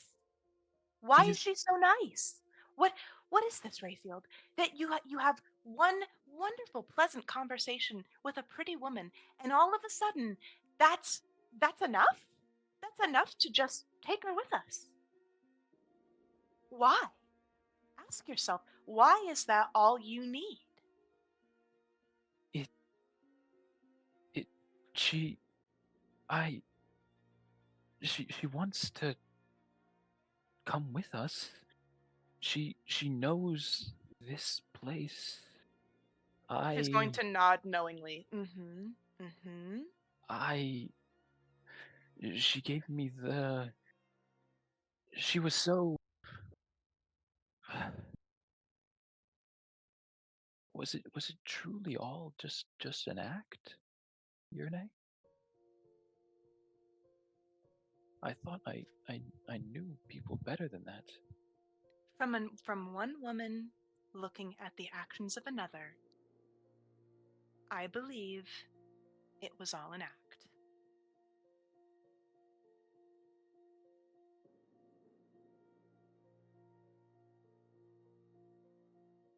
If I trust you, this Irene, this is not a transaction, of course, but in me giving up my thoughts on Eliza, is the thoughts that I might think that she may be an asset to us and come to your side and vote no for her joining us. Does that mean anything to you, or is this action is the same way that our fights over the past few days and our time spent together, is it just more going to be more and more overshadowed by what you see of me? She of will that exhale. elven man? Is there even a world where you do not see me as that man? I feel as if I, in this moment, could try for the rest of my natural life, and you might never believe me again. All for something that I have not done. That for a man that I am not. Rayfield, healing, it doesn't happen overnight. It takes time. In time, things will mend. And this, you trusting me, this is a good start.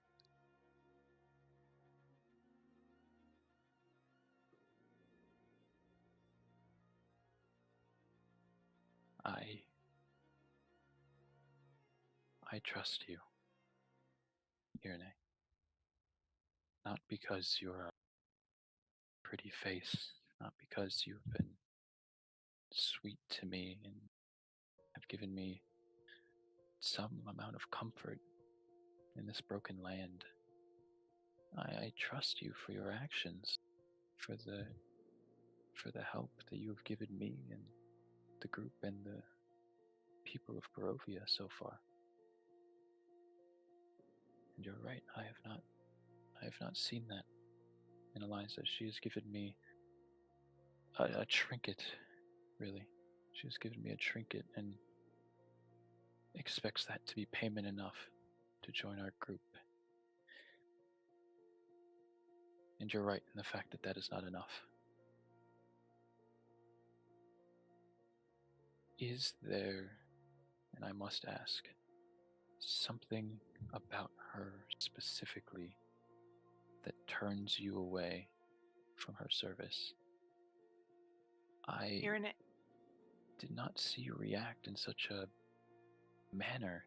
If any of the other Vistani were to ask to come with us, would you give the same reaction? Is it because she is a pretty face, as you say? Irene will not speak it, but she will think it. The reason of her suspicions is because of the footprints in the woods being a woman. She knows that there is a spy among them, and she does have a suspicion it is Eliza. But she will not speak this thought. Instead, she will say, again, Rayfield, it's just an instinct. I want to protect all of us. And with the information that I've gleaned since entering this camp, I don't think it's safe to take anybody with us. And she is suspicious. I find her actions a bit too planned, a bit too orchestrated.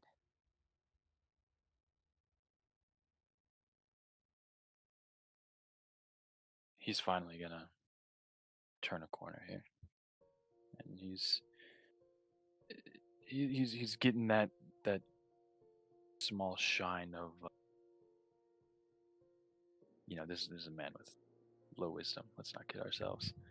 But he's finally gonna sort of come around to Irene's way of thinking here. I see what you mean. And more so than that, even if I didn't, I trust you. For the sake of the group, please try and give me the chance to let me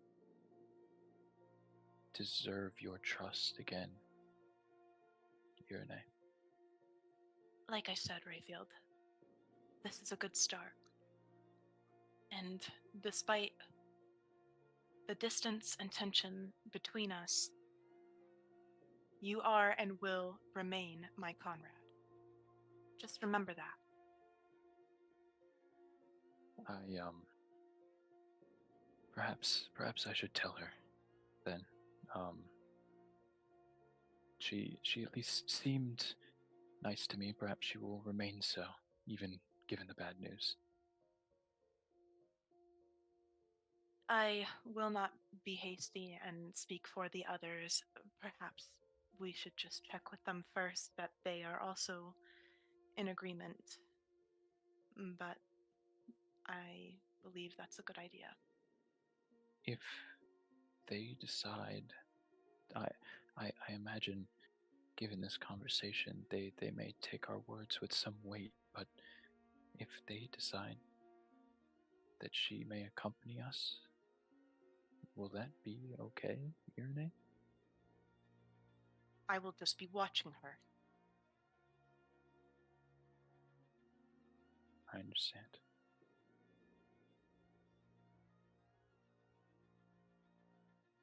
Irene, do you remember what I said to you that night I came to apologize in the manor when you told me about that man? Remind me. When you told me of what you had been through, some part of it at least, such a brief conversation cannot hold 300 years worth of tragedy, but I told you, no, I promised you that I would never let that man touch you again. I did not imagine my words would need to be perhaps so literal, but I want you to know that that promise was not meant to be merely words. If that man does come to us, if that man does find us, I will take no small measure in stopping him from getting anywhere near you. I will not let you go back to that life. I would put my life on it, Irene. She's going to shut her eyes and sort of tilt her chin down to the ground, and she's going to say, Rayfield, well, I appreciate that, and I really, really do. I mean this with the utmost respect. I mean this as a warning and not a slight. Pray that we never meet Laris. He will eat you alive. We should go. And she's going to walk out of the tent.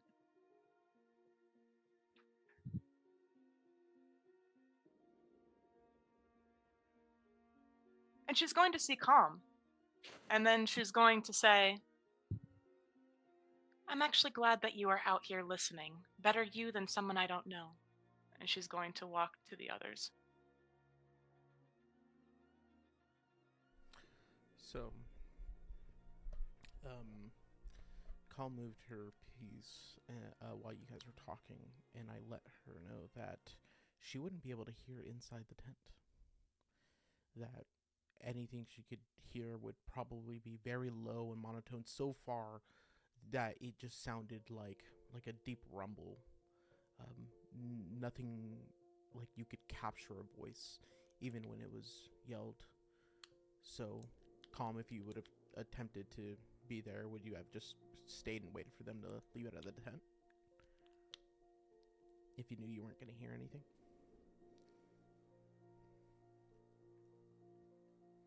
You better stay out of that tent. That was fire. Yeah, Khan was gonna stay there anyway.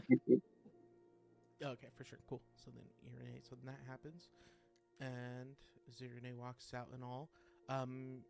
Irene, you walking over to the tent, you're going to see Eliza just sitting on a log, sort of crisscross applesauce, just waiting.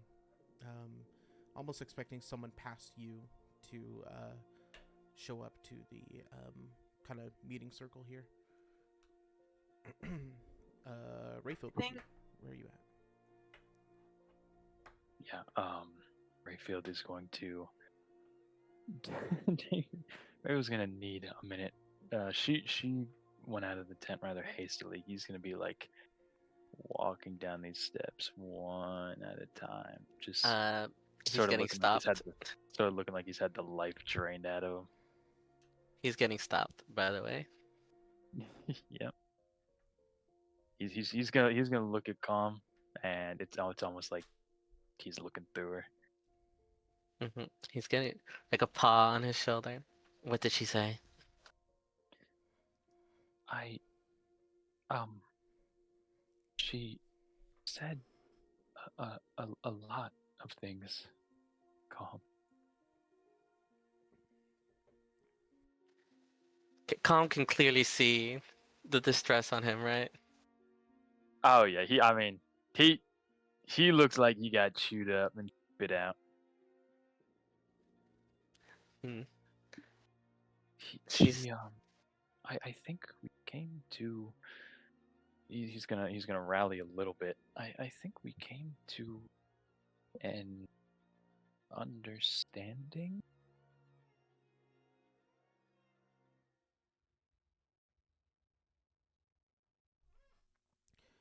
Is that so? I didn't get to hear anything from out here. Oh, were you listen? And he'll look towards the proximity. Wait, you didn't hear anything. You were right here.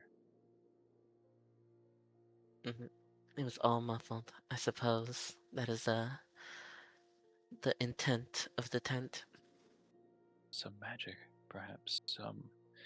Well, that girl, Liza, the one I said perhaps might come with us. She does not trust that woman at all.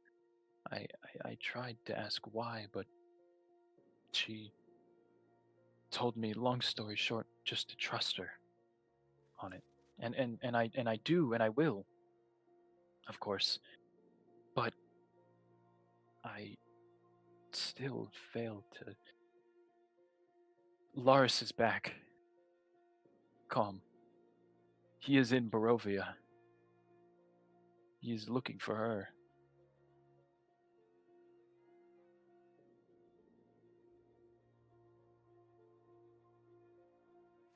Calm just narrows her eyes at him a little bit. Should you have told me that? Oh, should I? Should I? No. Yeah. He is already frazzled, and now he's being given another question that seems like a test, and he is floundering. No.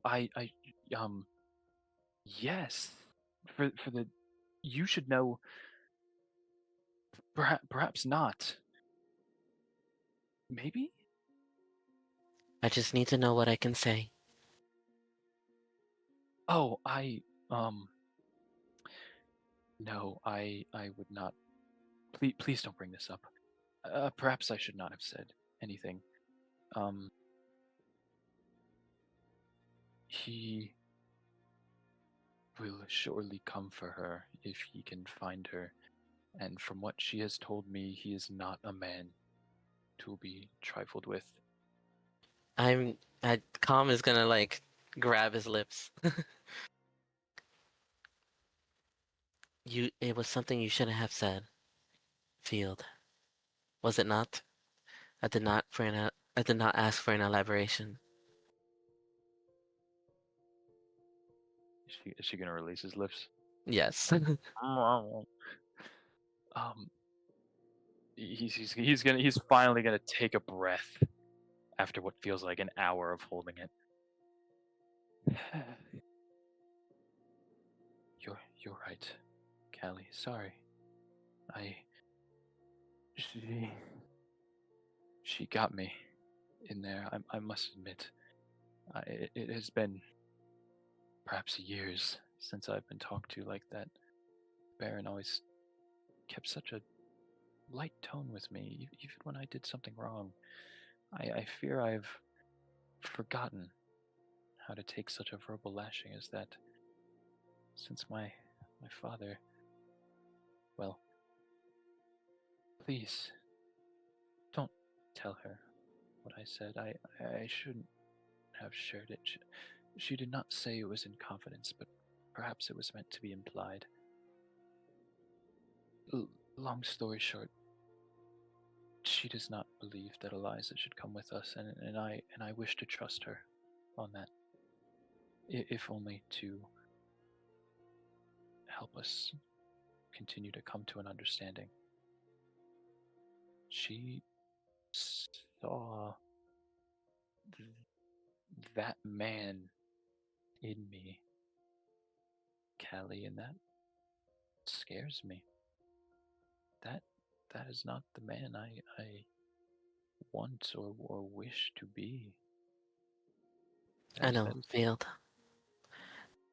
From here, she's going to just go to his side. And that paw on his shoulder is gonna move to his back, just like full paw on his back, and she's gonna lead him back to the rest of the group. Because one, he's still talking somehow. He's still talking about the thing he said he wasn't supposed to talk about. cannot stand So this fucking guy. yeah, so she's just, it's okay, Field. Let's meet with the others again. We have to plan our trip out. And that's when she just fucking gently, probably the gentlest. It's not very gentle, but it's probably the gentlest she's been to anything in this entire playthrough. Oh, and I have to tell her. We have to vote, of course, but I do have to tell Eliza that she will not be accompanying us. Perhaps we can vote now. Yes, I wasn't going to let her come anyway. Oh, okay. He doesn't understand, but he's in a mood to just trust people on stuff now. So I'm gonna let Rayfield were having that conversation. Irene, you had gotten back to the camp and you had saw Eliza. Was there something you wanted to do? Yeah. So I think as Irene approaches the campfire and sees Eliza sitting down, I think that Irene will approach her and sit down next to her. And opposed to the kind of cold and icy demeanor that she had shown her before entering the tent with Rayfield, I think that Irene's posture will be a lot more relaxed, um, ready to almost like put on, if you will, but not in an obvious way that it would be to others. And she'll just kind of like lean back a bit in her seat, and she'll look at her. Um, and she'll just have kind of a small smile, and she'll say, "So, I just spoke with Rayfield, and he let me know that you were looking to travel with us. Is that right?" Oh yeah, right. Yeah, you were again.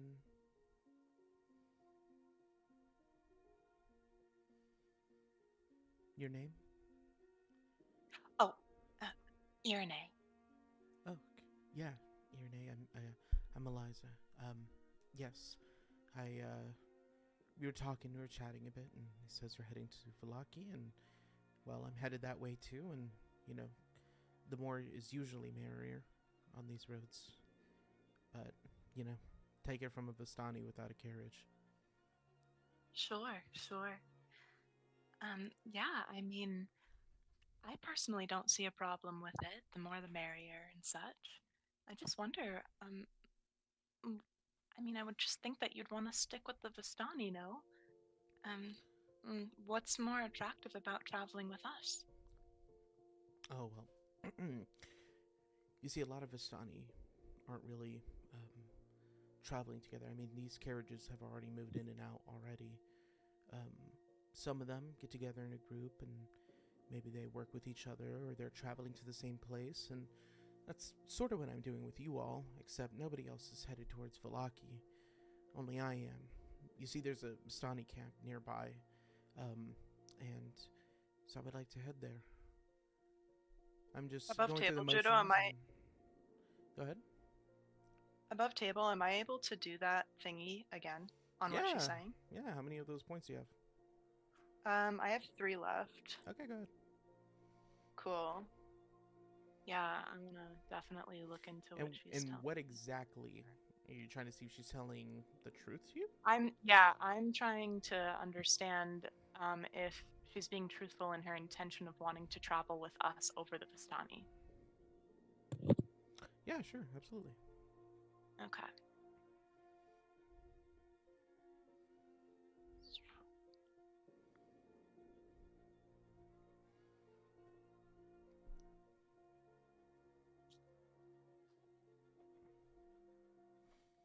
That's a 12.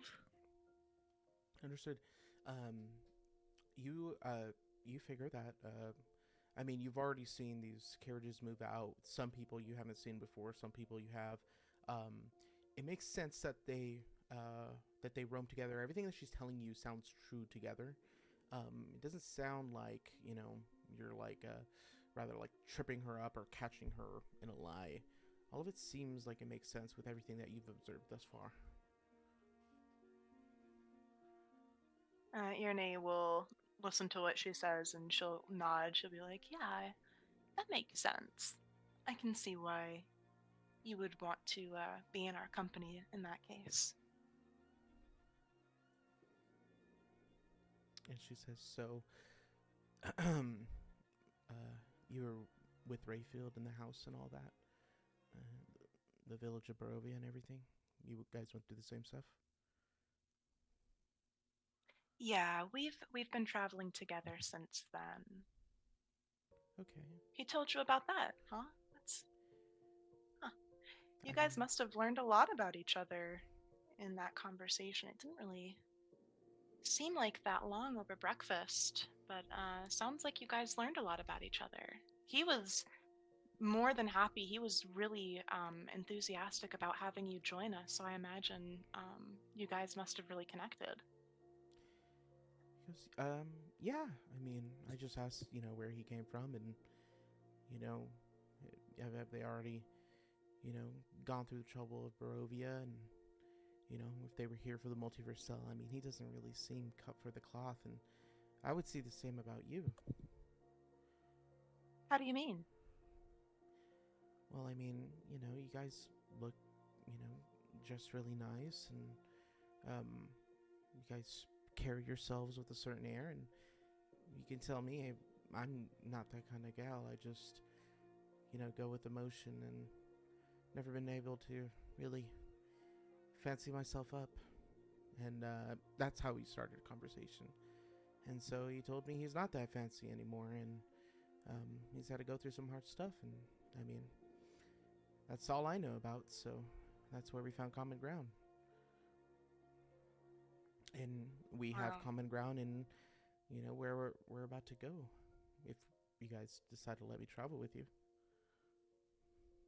Yeah, I haven't spoken to the others yet about it. We'll have to see what they say, I guess. Yeah. She goes, but again, I told him it would be no issue if he said no. That's totally fine. That's really understanding and patient of you. Well, Yes. regardless, I wish you well on your travels, whether it's with us or separate. And she goes, of course. Um, well, if you excuse me, it seems like I misplaced one of my earrings. And you see her reach for her ear, and she says, "Oh," slaps her head in the tent, and then she'll walk right past you. She's gonna head over to Madame Eva's tent.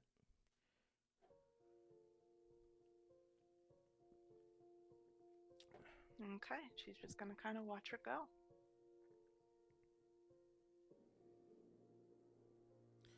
Does Rayfield see? Yeah, yeah, I think you would. You would see she's walking by you, and she'll look at you and say, kind of shrug her shoulders towards you, and like she already knows what's going on. And she'll give a smirk and then kind of like it's like she's trying to let you know it's no hard feelings. And she'll walk right by you, and then walk right into the tent.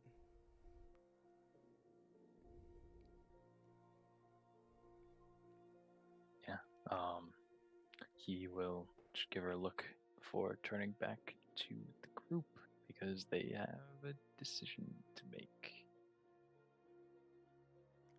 And over the table, it looks like a decision has been made. We still need to know Shep and Oksana and Mhm. Irina's opinion. We haven't gotten Chef's vote yet. Exactly. Let's get their vote. She say no hard feelings, but you know she might still be around the camp and all. So I'll let you guys vote right now. Rayfield is not going to say anything. He's going to wait for Irene to break it down. I don't know if it's wise to let someone we barely know travel with us. But if the rest of you have no qualms with it, then so be it. Chef is going to nod and stay silent for a moment, and then say, I have my own thoughts about whether or not we let her in, but Irene, I wish to learn of yours and why you feel apprehensive towards it.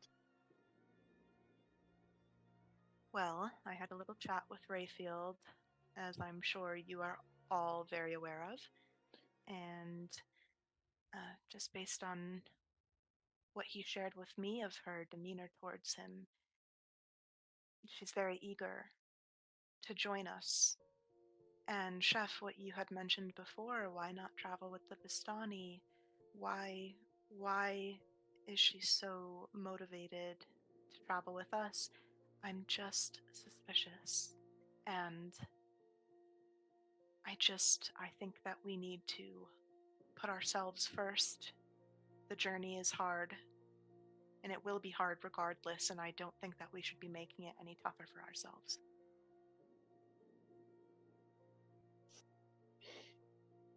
Chef will look to the ground, unsure of himself, but there is, in fact, an idea forming, but he still wishes to know other people's opinions first before he makes his own.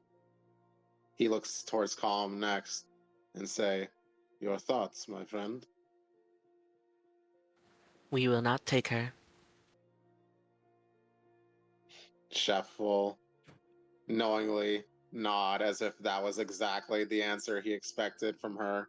But still, he will attempt to push just a little farther and say, any particular reasons? She's of a certain type. A type I've seen many times in the city. A certain type, you say? A charlatan, a pilferer, a thief? Is that what you had in mind? Not particularly, but along the same line of rogue, I suppose. And Chef will nod, and then look towards Oksana and say, you have been quiet. Please, do grace me with your view. I would like to hear it, if you'd like to share it. I mean, she seems kind, and the rest of the Vistani have been kind. But if everyone else thinks that she shouldn't, then that's fine. I trust your judgment. And Chef will nod, and then turn to Irina and say, I think out of all the people in this group who would be in the most danger, I guess you could say, I imagine it may be you, Irina. What would you think of it? Well, my heart says to let them join us. I mean, all the stuff that we know about Balaki, I mean, that's, at least the road there is, stuff, handed down from, our father, um, but a long time ago. And she says, and who's to say what has changed since then? And she goes, but Ismark told me not to let anybody with us, for us to head straight there. He said to rest here at the camp, and then immediately leave here and head to Vallaki. He said be there in 2 days. He didn't mention anything about taking anybody, and I'm sure he'd be one of you saying no as well. And she goes, but I'm a sap, so I like helping people. What can I say? And she's gonna look towards Oksana for some reassurance.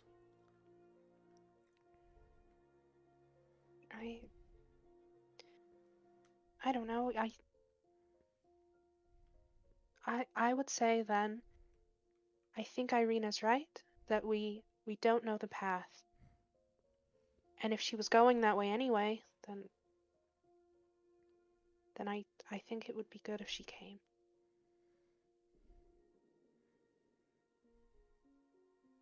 Chef will nod and look back towards the ground for a moment, letting the idea flourish just a little bit. He'll remind himself that it may be based purely on paranoia, just the experiences they've had so far, but he will ask himself, is it really outside the realm of possibility? He'll raise his head back up and say, before I say my piece, I would like you all to know that this is purely hypothetical. I may be thinking out of fear for myself or of all of you. And I wish for all of you to know that whatever direction we end up choosing, and he'll pause for a moment and say, I will let you lead us on this, but first I'd like to present my own idea. And he'll put his hands together and rest his chin on it for a moment. When I talked about Strahd, he knew so much about us, more than we could think anyone else could know of us without even speaking to us prior. And Chef will look towards the ground, remembering what he saw, all the horrors that were made in his vision, all the impossibilities that came with that, all questions of how this man could have known what broke him, what rocked him the hardest. This knowledge, it is omnipresent, omnipotent. And that kind of knowledge can only be garnered by someone who could be seemingly everywhere at once. And I know that isn't an impossibility for the average man. But suppose the idea that Strahd could be everywhere at once. Maybe not in his own form, not by himself, but of other people in his league. And he'll look towards everyone and say, how certain are we that there may be followers of his in places that we would deem safe? And he will pause and say, again, I am not accused of being in league with Strahd, but suppose again, if she was, I would personally take a different approach to this. What if we let her in, but only on the condition, unknown to her, that we would investigate her if by some chance that she would be a spy for Strahd, we would, well, not have a bargaining chip. I'm sure he would take care of that in a hurry. But we would have another point of insight into maybe his weaknesses, things we could exploit. And I will make this known once again. All I know is that she is a new person with questionable as to why she would want to come with us and not her people. I am thinking of things that could be very far ahead and not exist at all. And Chef will sigh and say, but it is hard. It's hard not to think of these things because it is more than just me at stake. If these fears of mine become true, it is all of you. So, I will go along with whatever direction we take on this. Just come to expect the worst, no matter where we go. I believe that is our only way to survive the.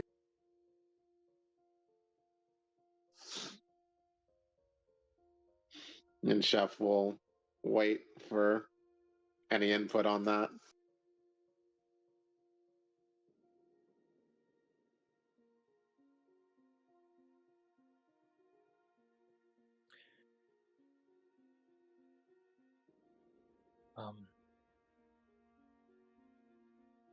In tent with Irene and I just now, she made me realize some things, and I at first did not see the issues with bringing her with us, but Irene says that she sees something, and even if I don't, I trust her judgment. And he's gonna like lower his head a little bit.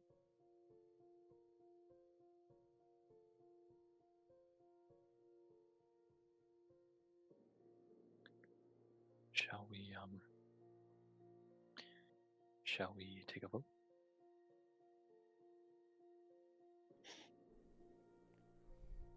Chef will nod, and knowing that he thinks he's made his peace as far as where the vote is, not so much a vote, but rather a willingness to go with whichever side this ends up going. I have to interrupt. I want us to take a break, and I want you guys to send your votes to me. Okay. Okay. But go ahead, Oh finish your thing. my god.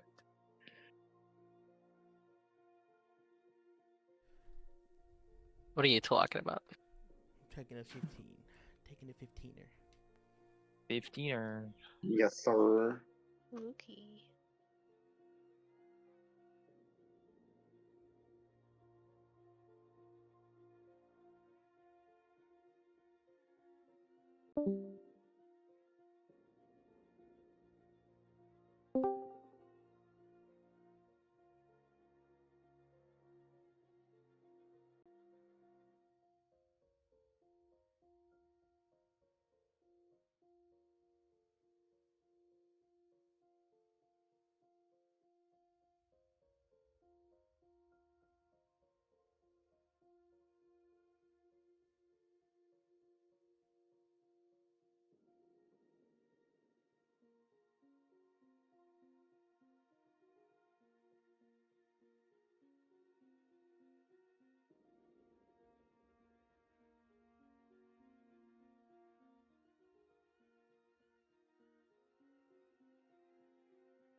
I'm back. Chef was always with you. Yo. Yo. All right. Everyone back? Yar. Yeah. Yasmin, are you here? Yep. Okay. You know That's here? everyone. Benny She here? put in chat. Yar. Oh, okay. All right. Perfect. So you guys all, you see people shaking their heads and nodding their heads, but the resounding vote is that she will be joining you all. I'll leave whoever to be disappointed and whoever who's letting her come along, you know, at least take note of it. But she will be like walking back into frame where the tent is, and or not where the tent is, or where the camp is, and you see her catching the eye of Rayfield from far away, and she's just kind of trying to look past Chef and see Rayfield's eyes to see if she can get the nod or the no, but she looks like she's ready to leave.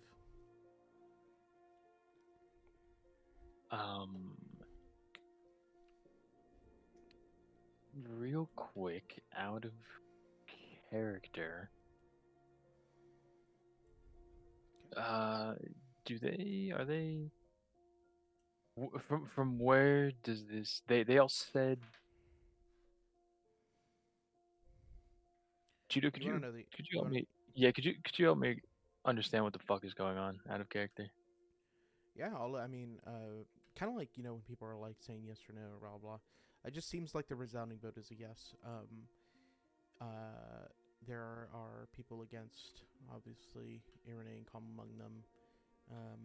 Irina, Chef, Oksana, I'll say, are like nodding their heads and that they would allow them to travel. And so are you. 4-2. In that case, Rayfield is going to look at her and he's going to give a quick look at Irene real quick before he does anything and just get a reading on her. Annie is gonna shrug and just kind of in emotion of like, do what you gotta do.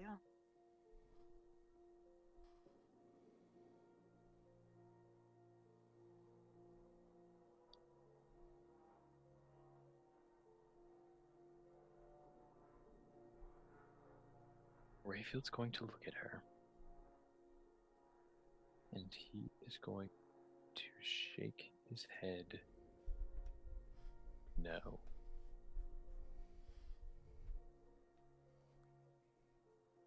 Right. She'll look at you and she kind of like puts her chin up and kind of like she was kind of maybe disheartened by the news, but she'll just come back and nod her head and she'll turn around, put a hand up, and walk away.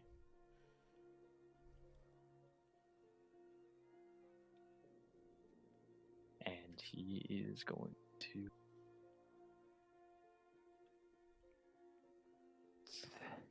he's just gonna put his head down.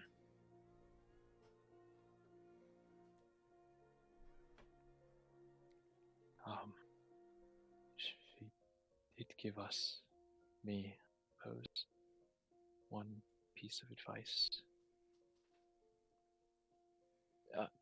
And I do not wish to be the voice of the entire group, of course, if anyone decides otherwise, but did say we should leave with some haste. It gets dark very quickly.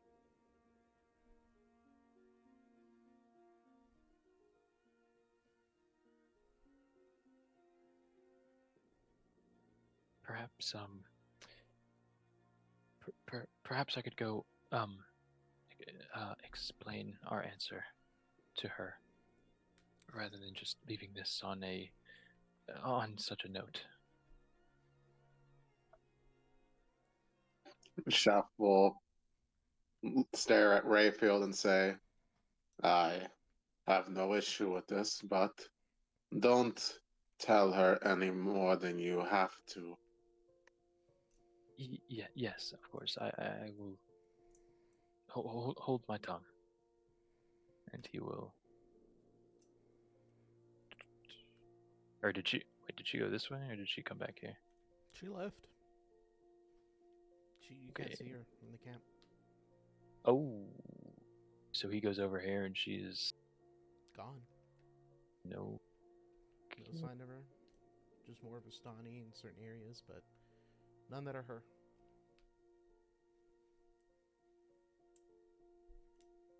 He is starting to think that Irene might have had a point. He's gonna come back around, and he was already looking a bit shaken up from the conversation, but he is more so now, and he's gonna say, firstly, the Irene. Talking to everybody, but he's looking at Irene and says it. She's gone.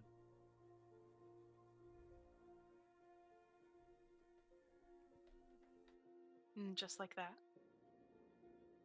No sign of her. Above the table. So Rayfield nodded, voted yes, and then told her no. Yeah. He told her no. And then she... Oh, I thought that voting was in the brain. I thought that voting was in the brain. I Well, mean, you how asked- we can't you- secretly vote you- to each other. Yeah, you asked above table as well, so I just told you guys who voted no, who voted yes. Oh, It's just like a when- mixture of people nodding their heads or shaking their heads. So you know what I mean? Just so that way Oh. you can't immediately place some no or a yes on somebody. Just Yes. you know what I mean? Let it be a resounding. I no. So I that's see. what happened in game, right? Of course, Rayfield kind of figured who said yes, who said no, right? And then Rayfield looked at Irene, then looked at Eliza, told Eliza no. Gotcha. I thought the vote was. I thought you were trying to get like a mental vote.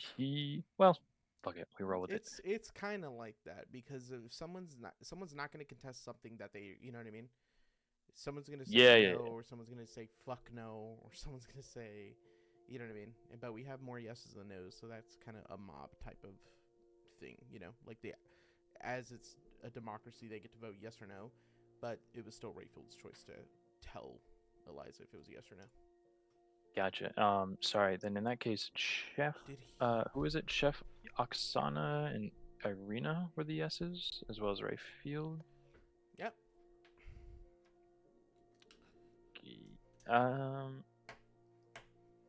Fuck. In that case, he is going to walk back. I don't want. I'm sorry to have spoken for everybody, but it's the conversation that Irene and I had in that tent. Forgive me. I thought it for the best, and with her disappearance, I think we made the right. Some of us, well, Irene, and of course Calm. He's sort of at a loss.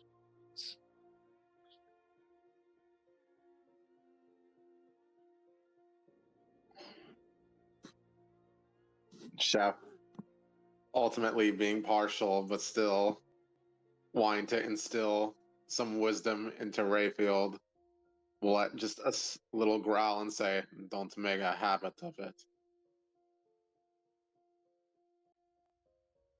Yes. Apologies. All right. It is day. There is movement to make. You know you're not traveling with this person. You all have eaten. Um, you had breakfast, which is great. Let's go ahead and give you guys. I'm gonna give you guys 3 temporary hit points. Oh my, thank you.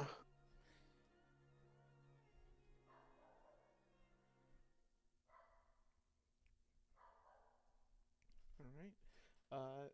But we have the day to travel. Irina is going to be like lifting her bag over her shoulder. Grabbing her stuff.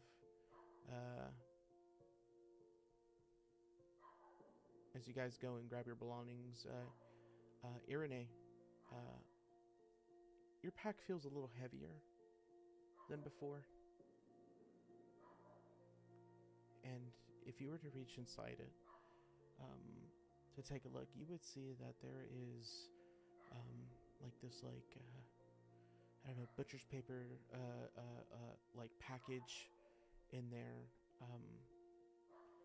that contains as you would maybe open it up, you would see that there is black cloth in it, and you see that it's tied together with a note written on the top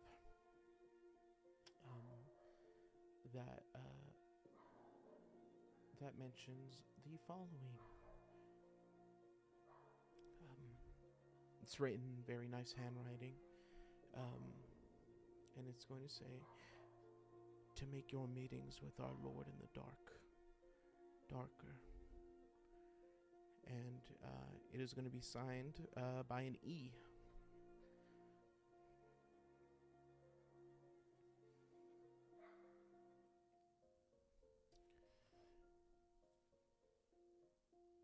Irene will inspect the note and the presumably garment packaged inside. And she'll kind of raise an eyebrow as she looks it over. It's quite different to what she's currently wearing, but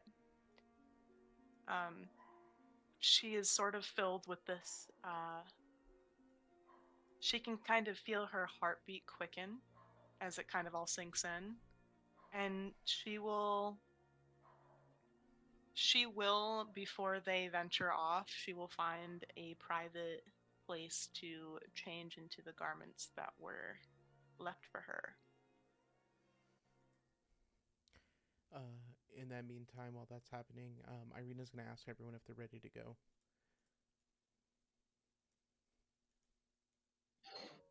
Chef will crack his arms, stretch a little, and say, "Aye, as ready as I can be."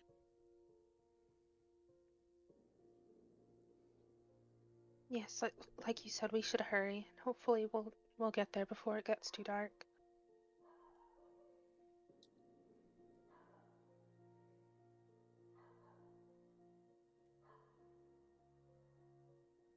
And Irene, I'll have your token there now.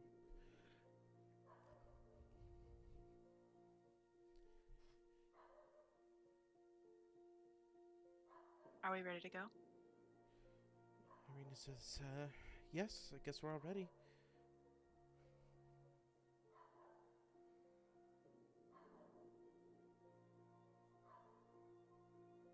Well, everybody, come on. Chef will nod, leading the way. Perfect. We are going to kick ourselves out of here.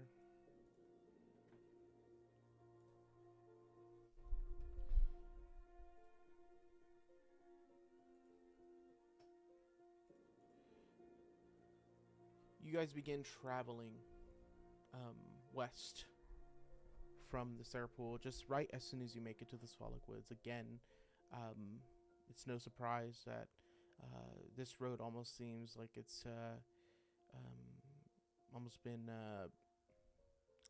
just almost like shrouded in darkness. You have the mist that still covers your feet, just gently enough until you can focus your eyes. It's still dark into the woods, and sometimes you maybe think you see something moving, perhaps a creature, just some animal moving off in the distance, or you hear these noises of those which you are familiar that you should not be investigating for the most part. This is just the Sphalic Woods. Continuing on your westward journey, you'll follow the road that bends around and ascends a cliff, and you guys end up trudging like a steep, rocky incline. And as you're moving upwards and all, you start to catch a better glimpse beyond trees further off in the distance. You see that this land is vast. There is far more than just the, obviously, the road given to you. And that the Sphalic Woods does not necessarily cover everything, but it is a massive barrier to other, worlds, other civilizations that you see off in the distance. But you can't rely on it too much, as you'll see a thick fog kind of cloud over these moments, or these small little settlements. And as you make it down this rocky incline, as you make it down, you'll see the road levels out, and there is a watchtower. You're about, I would say, maybe 2 hours into your journey now, just walking through the woods. You're walking through this path within the woods, and you'll see that this is a tower of old stone walls. It's covered of moss and ivy. You see that the wooden door itself is rotted and hanging off the hinges. It's nasty, and there are 2 graves against the road. You guys then also smell just a hint of decay. You smell that coming from the tall grass not too far away. Does anyone want to do anything? Or would we like to move on?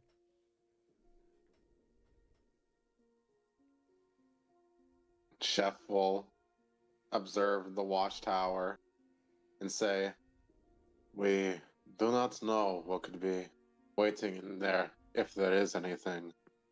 But there is also the possibility of provisions, supplies left unattended. If you all would like to investigate, I will not say no to it."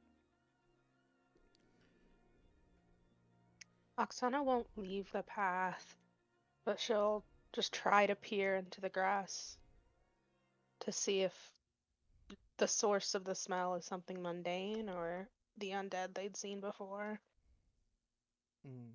Yeah, what you find at that source in the tall grass as you're moving closer to it is that you will see that there is a wolf that looks that it had been pierced by several spears, perhaps. There's definitely piercing objects, and it is dead on the side of the road here, almost finding its bedding, its final resting place among the grass. Does it look like the wolf she's seen before? No.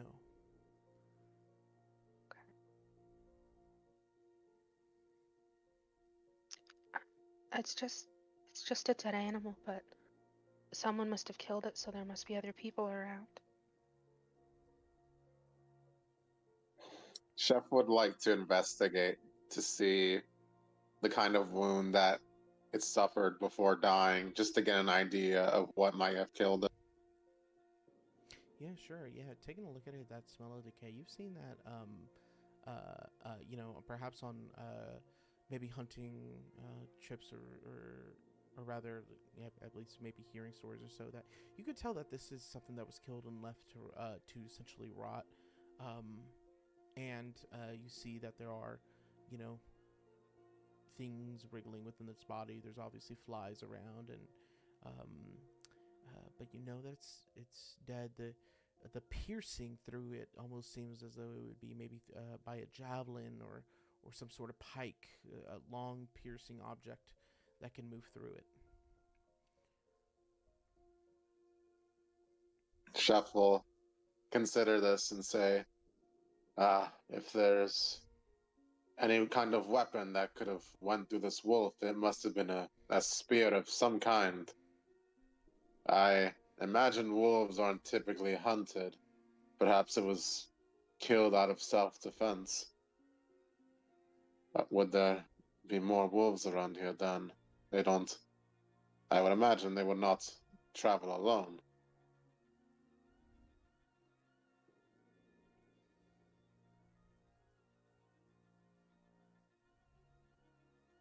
Should we check inside the tower then?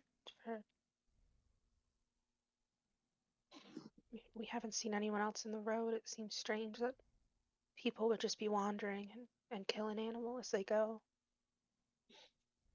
Chef will eye the entrance tower and say, if you all will follow me, but let us keep on our best.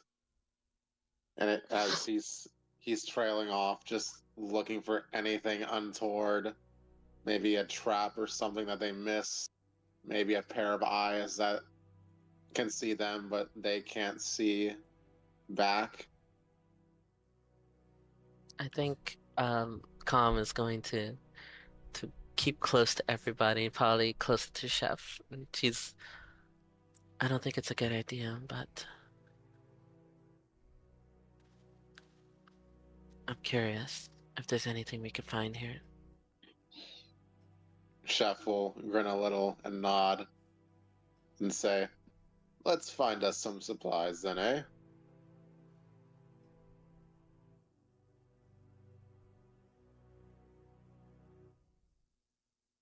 Awesome. As you guys make it to the watchtower, right on the floor as you're walking up, you will see that there is a pendant on the ground. It's face down.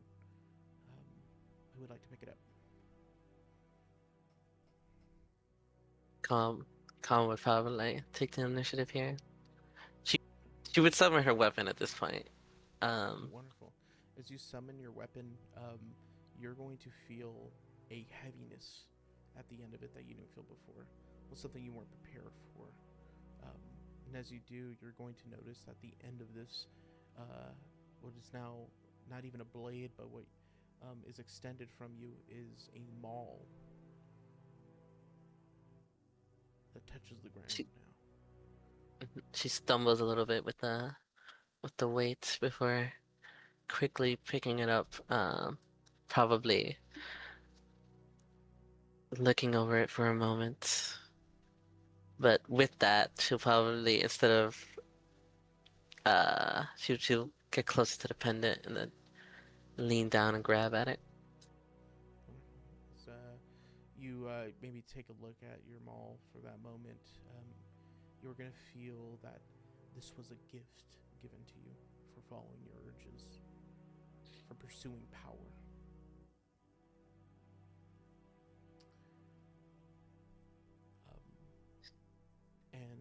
She feels that, and she kind of grits her teeth, like eyeing it over a little bit more, almost disdainful with it.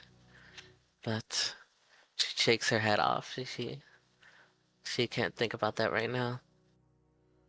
Wonderful.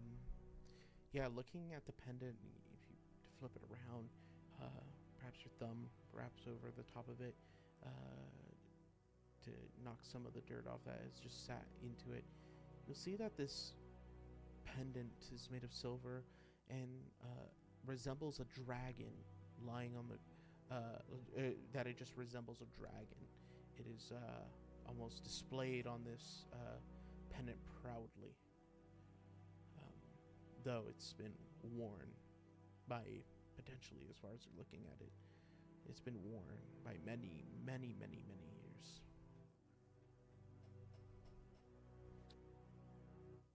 Could I inspect it for like any writing or anything from the back or the side, or? Yeah, so as you're taking a look at it and maybe seeing if you could find something, you don't find any writing, and maybe that has been weathered away from it. Maybe from the back, right? As the back looks very like was very like weather affected, but just the front that was face down itself was able to compose itself to showing this dragon. No inscriptions, just a silver dragon.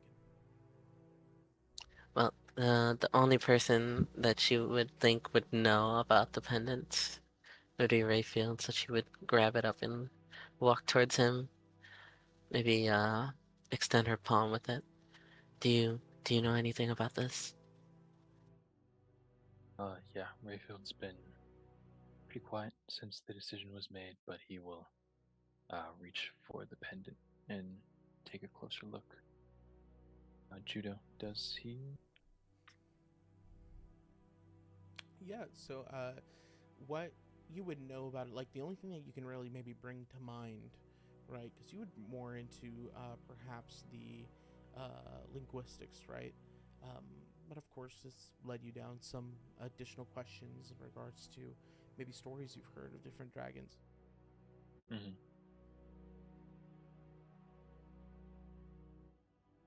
Um. So as he's taking a look at this man, and sorry, what kind of stories, Judo? Just for an example.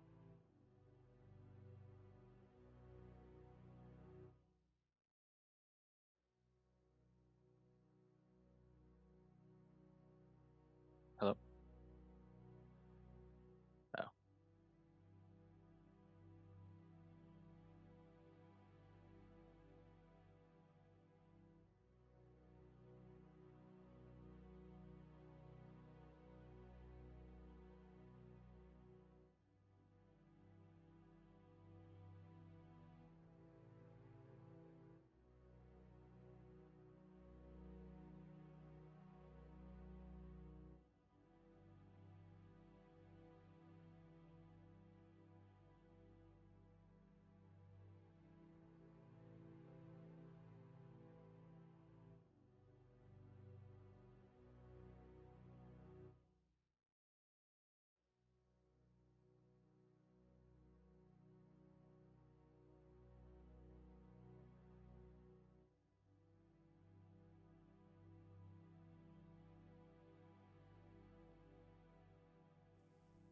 Sorry about that.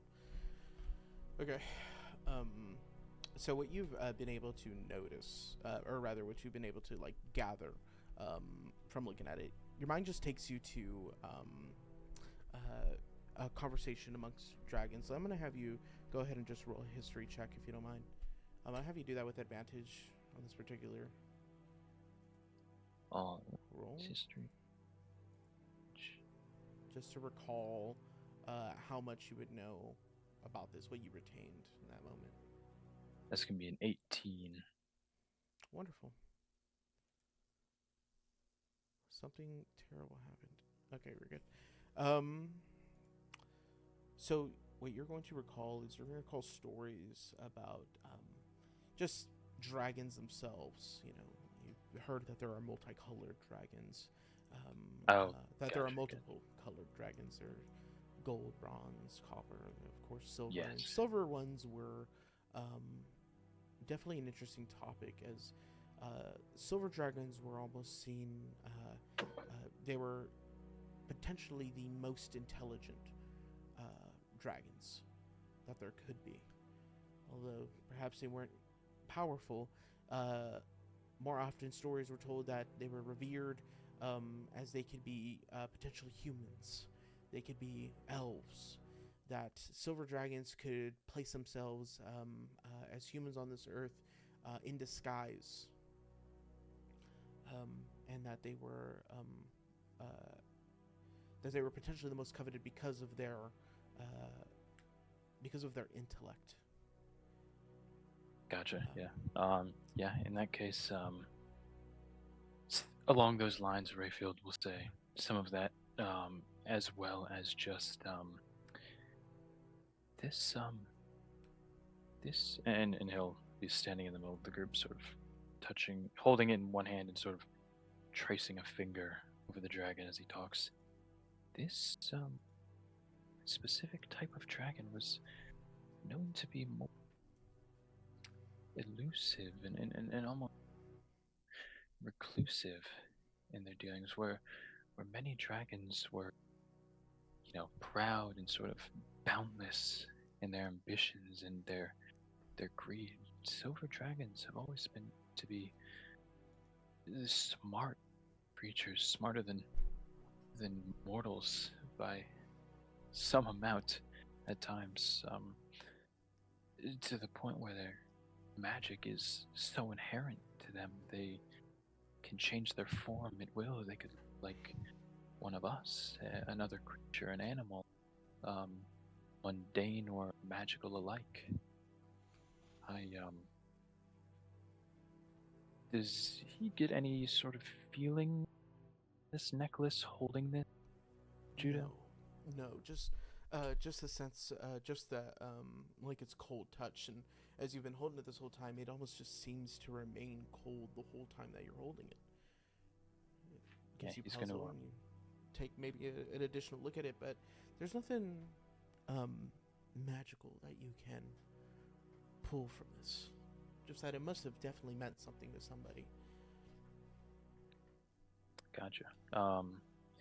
Yeah, and as he's looking at it, just his mind will of course go back to his days, the barony household, um, and just how much focus, how much attention, how much search he was meant to put in to these creatures. And once again, that thought will come up of just how many decisions has he managed to make for himself. Despite that, the legends of the dragon, the the stories that he had heard, it always gave him some measure of comfort. At one point wonder, but now definitely comfort. Um, and he'll wrap his hand around it, um, and he'll look up at Calm and the others. I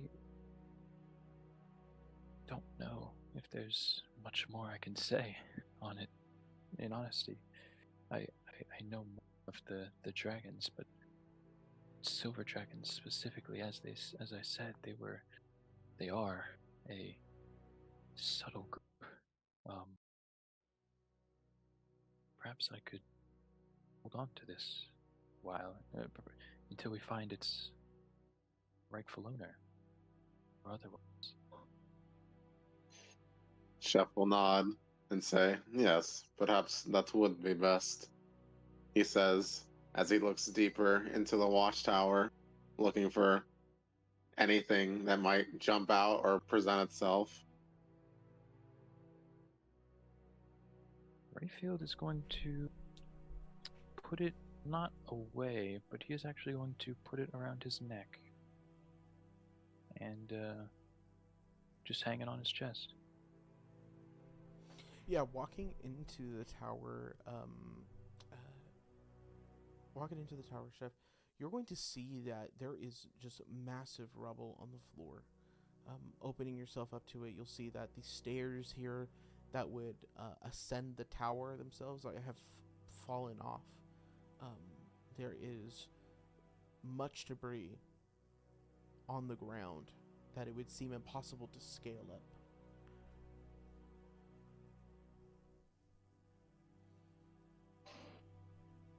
Would Chef be able to investigate amongst the debris for anything useful?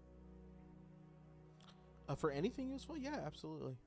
Yeah, I could have you do investigation amongst the debris. Sound good.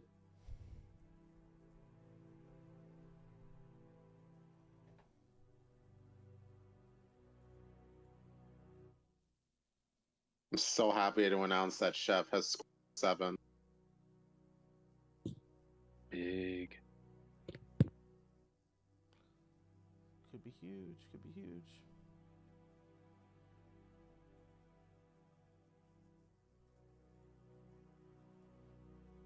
Let's see here. Hold on.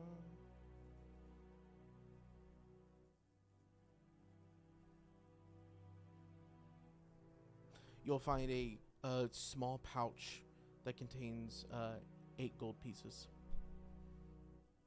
Looks like it had been crushed in maybe a dresser of sorts. Chef will take the pouch off the ground, empty its contents into his hand, and say, "Well, we are 8 pieces richer."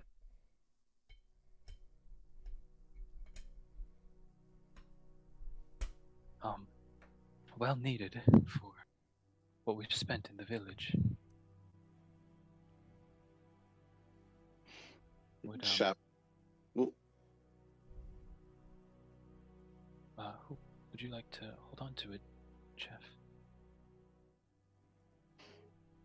Chef will say, "I suppose I have been short on currency lately."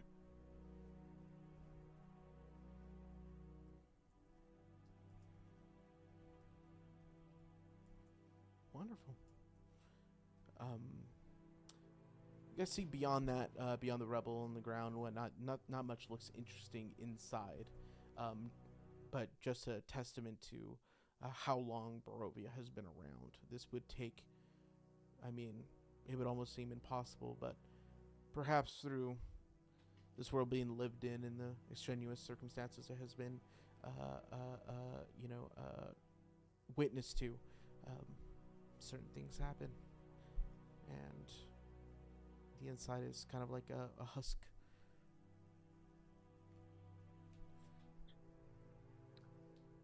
Yeah. In that case, while they're there, could Rayfield do a perception or investigation? See if anything matches up with the pendant. Anything perhaps bearing that same draconic symbol?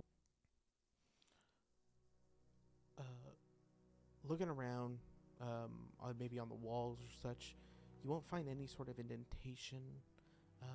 This is me just giving you time to do it. You won't find any sort of indentation or anything that would resemble usability, right, of this pendant. And nothing like a drawer with the same mark, anything like that. No. Gotcha.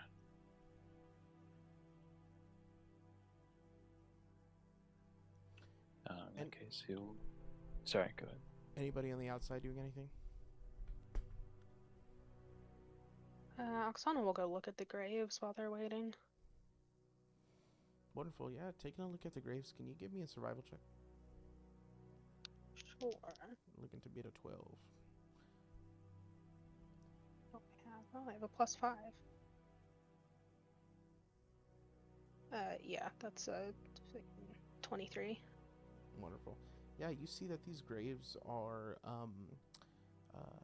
only like no more than a few weeks old.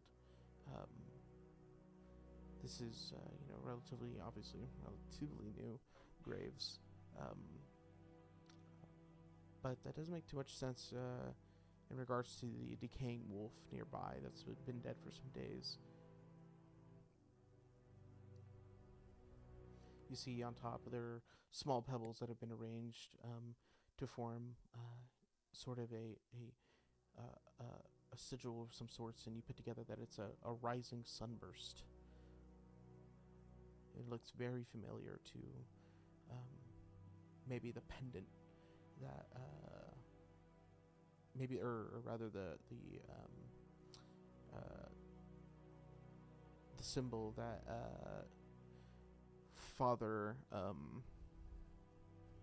Donovich had on his little necklace thing. Do the graves have names on them, or are they just more hastily made than that? Yeah, they're definitely hastily made.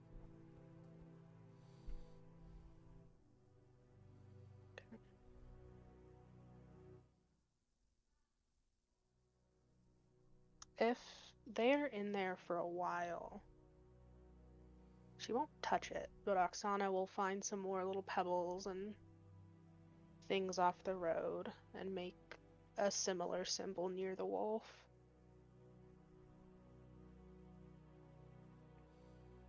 Awesome. Very cool.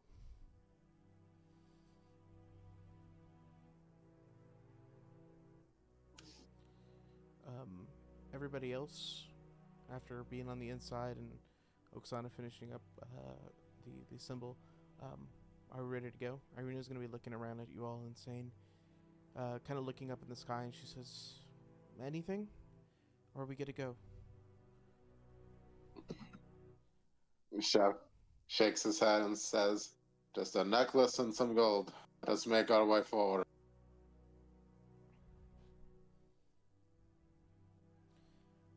Yeah, and she will move along the way. You guys begin a journey again, and she said, well, if it's gonna be more of the same, we're looking at another maybe 2.5 hours just to get to the Sarah Falls. So, just I guess brace yourselves.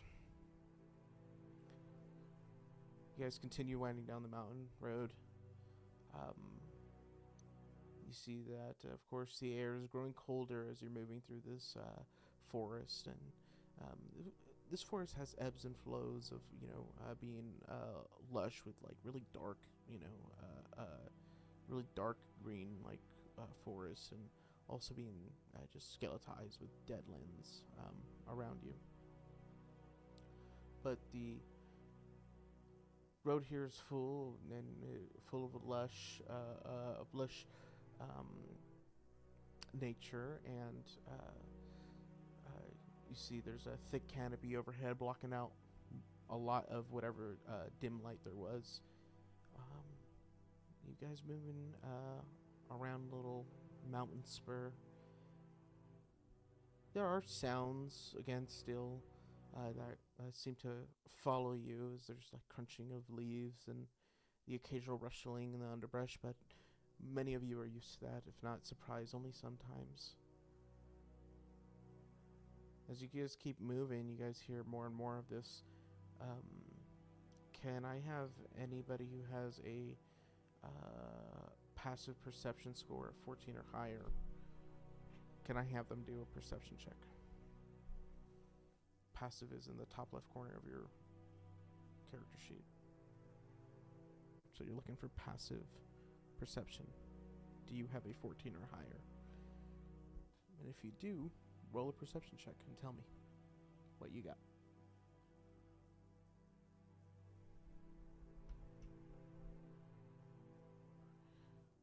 Calm rolled a 17.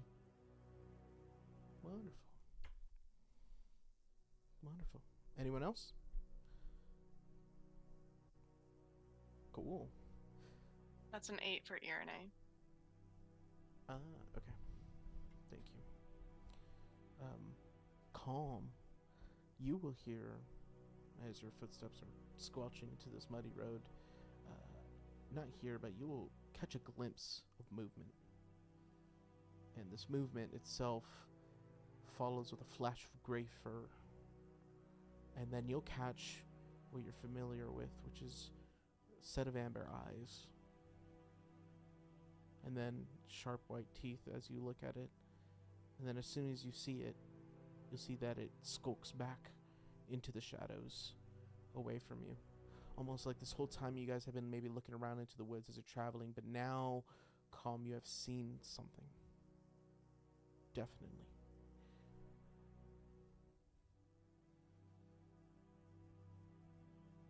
Anything you say before we keep moving? Because the party is moving. Yeah. Calm will draw her eye line towards the spot as they keep moving. I saw something. A wolf. Skulked out into the night, but it made its way back into the forest. We should watch our backs, especially here. Chef's eyes will narrow towards where Calm was looking and say, "That wolf, you don't think it was the same kind talked about in that page? I'm unsure, but I could see its fangs, its eyes. We we should be prepared. Chef nods and looks around more warily as they make their way forward.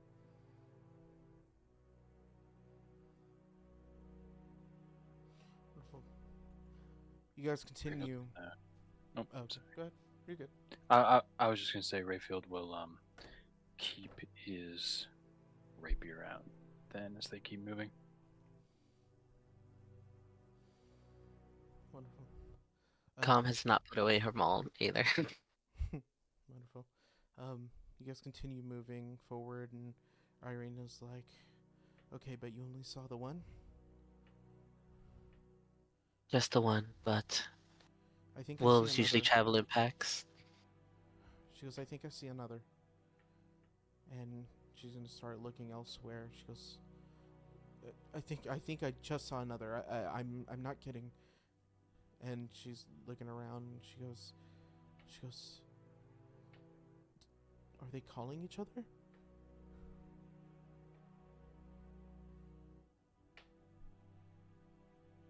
Have they? Have Now they that been she's following pointed it us? out, can we look her out? Yeah, yeah. Everybody, take a look out. Let's do a group. Let's do a group perception check. But I'm gonna give Calm advantage on that. That's a big Oh, no. 5 from Rayfield. Got a 20 14. Dirty 22 from Calm. 30-22. As opposed to a natural 22. Yeah, exactly. Yeah. Oksana 'cause only that got would an matter. 11. But she'll take Irina's hand just so to try to keep her calm.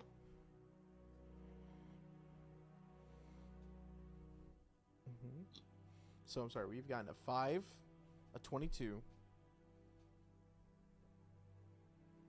Chef got a 14. 14.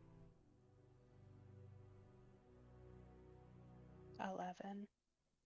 11, 7. and a 7. Awesome. Damn. What'd Irina get? What Irina get? What did Irina She's get? part of the group. She's part of the group. She's busy panicking. Yeah, she got a 16. That is Chef, Calm, Irina against the other 3. So you guys don't pass. There's strength in numbers, guys. Anyways, If only we had a 7th tip to scales. exactly. Uh-huh. If only there was a 7th who like knew you guys were using it. As you guys get here, like looking around, you guys aren't able to piece all together. You think you're seeing the same wolf at whatever time, and as you're moving down this path, you start to see that there's a bit of a fork in the road. This fork in the road was not written on the map. Obviously, things changed, but this fork in the road, you start to notice that there is a glaring amount of amber eyes in one direction of this fork in the road. And the other path leads to somewhere that you don't know. But then you see that these amber eyes begin to not lurch forward, but begin to slowly move their way towards you from the darkness in the trees.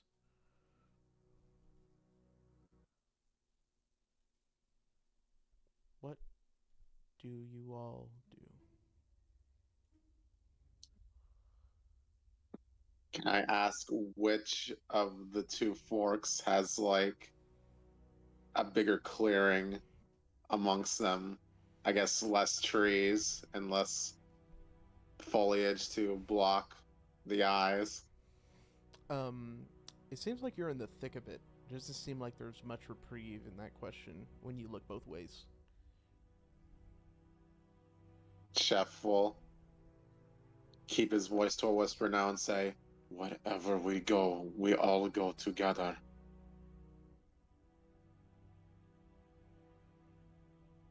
Well, You guys begin to hear snarling as you're at this fork in the road. I believe it would be my vote that we do not choose the direction with the dozens of eyes currently looking at us. You see they're moving around and shifting themselves. You can't get a good number of them. Chef will say, "Yes, let's take the other path, but be careful. We do not know what is ahead of us." Is Sorry, go ahead. how can I get a or can Oksana get a sense for, do they fork both still continuing west, or is one veering off our bearing? um, at this point, maybe if you were trying to think about where the map is, it's not completely clear to you. It's almost like just walking through this road, and without making like another map as where you're going or whatnot. It's unclear as to whether this moves away from. It seems like you're headed towards the general direction, which you guys heading west in general is correct. It's not like any curl and change east, for example. Uh-huh. Oksana will follow the party, but she'll keep watching the wolves to see if they actually attack us or if they're just staring at us. Sure. When you guys make your decision to move in that direction, you're going to hear a howl.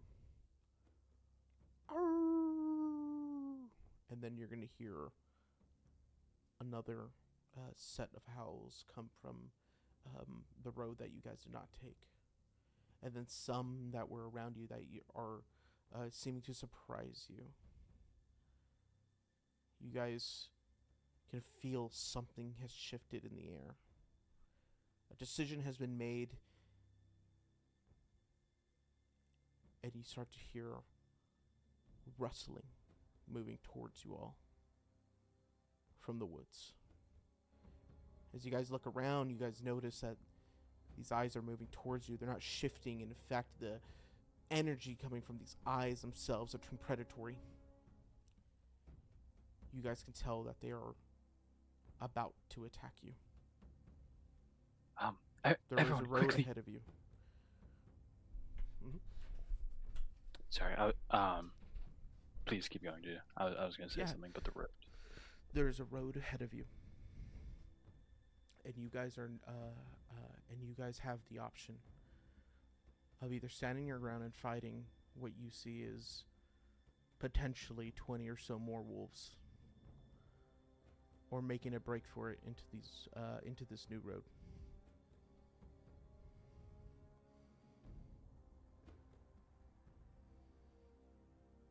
Very quickly, I think Rayfield's going to say, "Let's make a run for it. There's too many."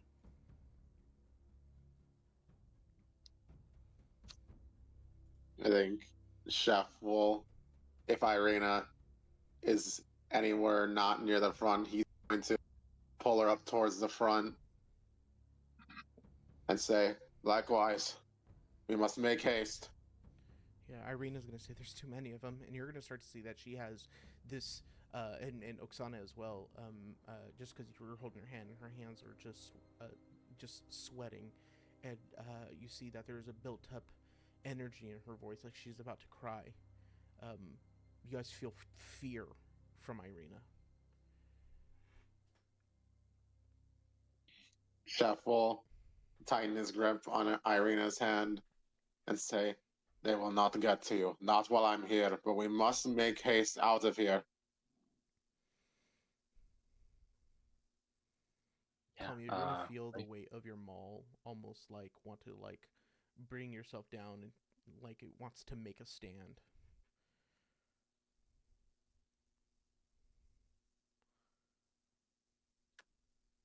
As that happens, Rayfield is going to try to grab her wrist or her hand, whatever is available on her, and give like a come on, come on.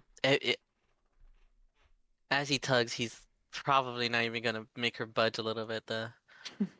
Um, the weight on the mall just feels so heavy, and she hasn't broken her gaze with the wolves. Uh, she even has her fangs bared a little, like she's ready. Kelly, please.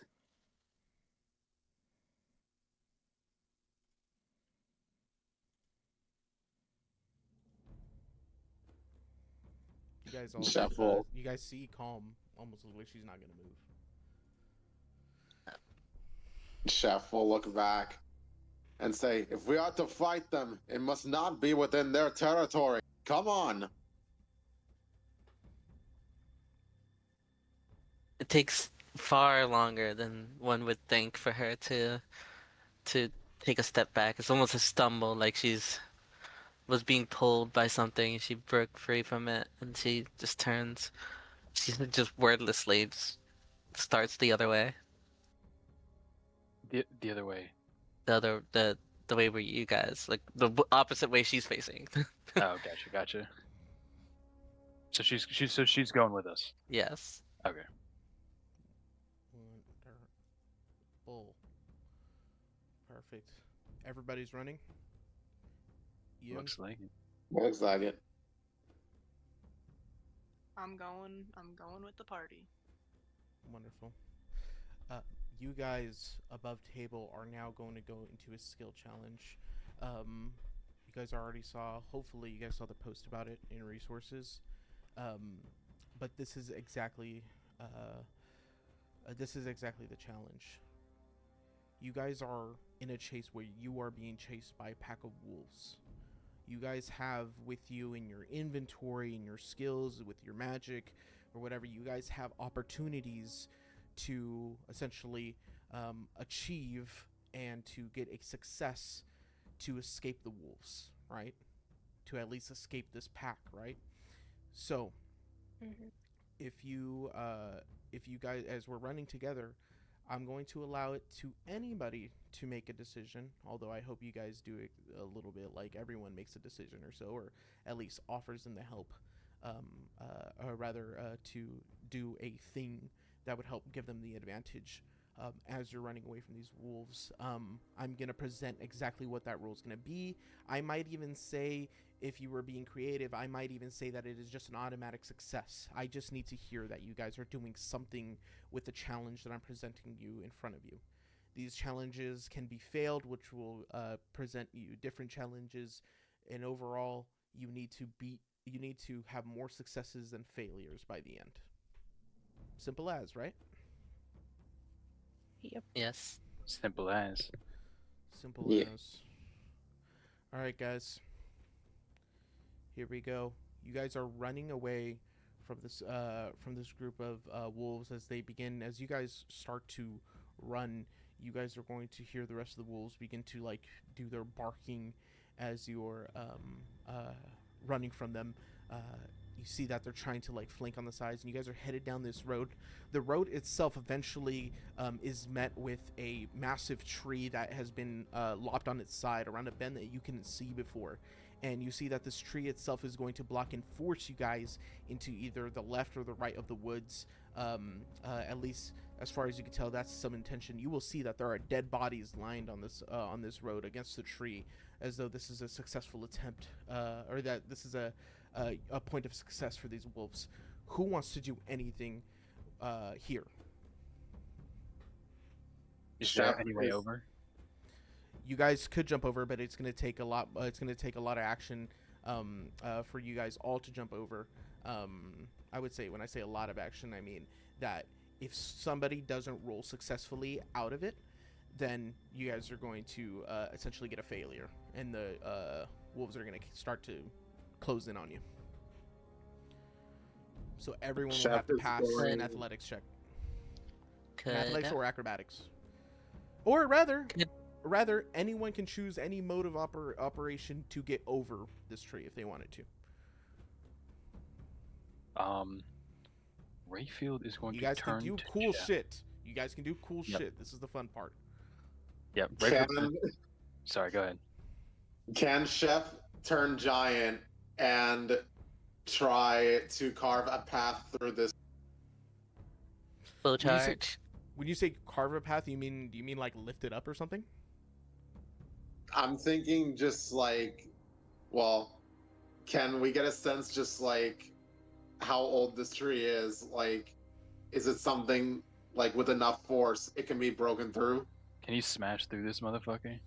Oh yeah, I mean, so if you were going to turn giant on it, you want to pummel the tree to break it open. Yeah. Well, let's do it. Let's have you turn giant. You're going to turn All right, giant all right. as you're running towards it. Go ahead and explain how it happens. You see it in front of you. You guys are closing the distance to the tree. Okay. So, Chef, seeing just the amount of sheer danger in front of him, he's going to feel something that he hasn't felt. He's going to feel a hum growing ever louder and ever more desperate on his chest. And he knows exactly what he has to do. He will break that rune. He will feel the shards enter him, and he will feel himself become stronger than what he was before.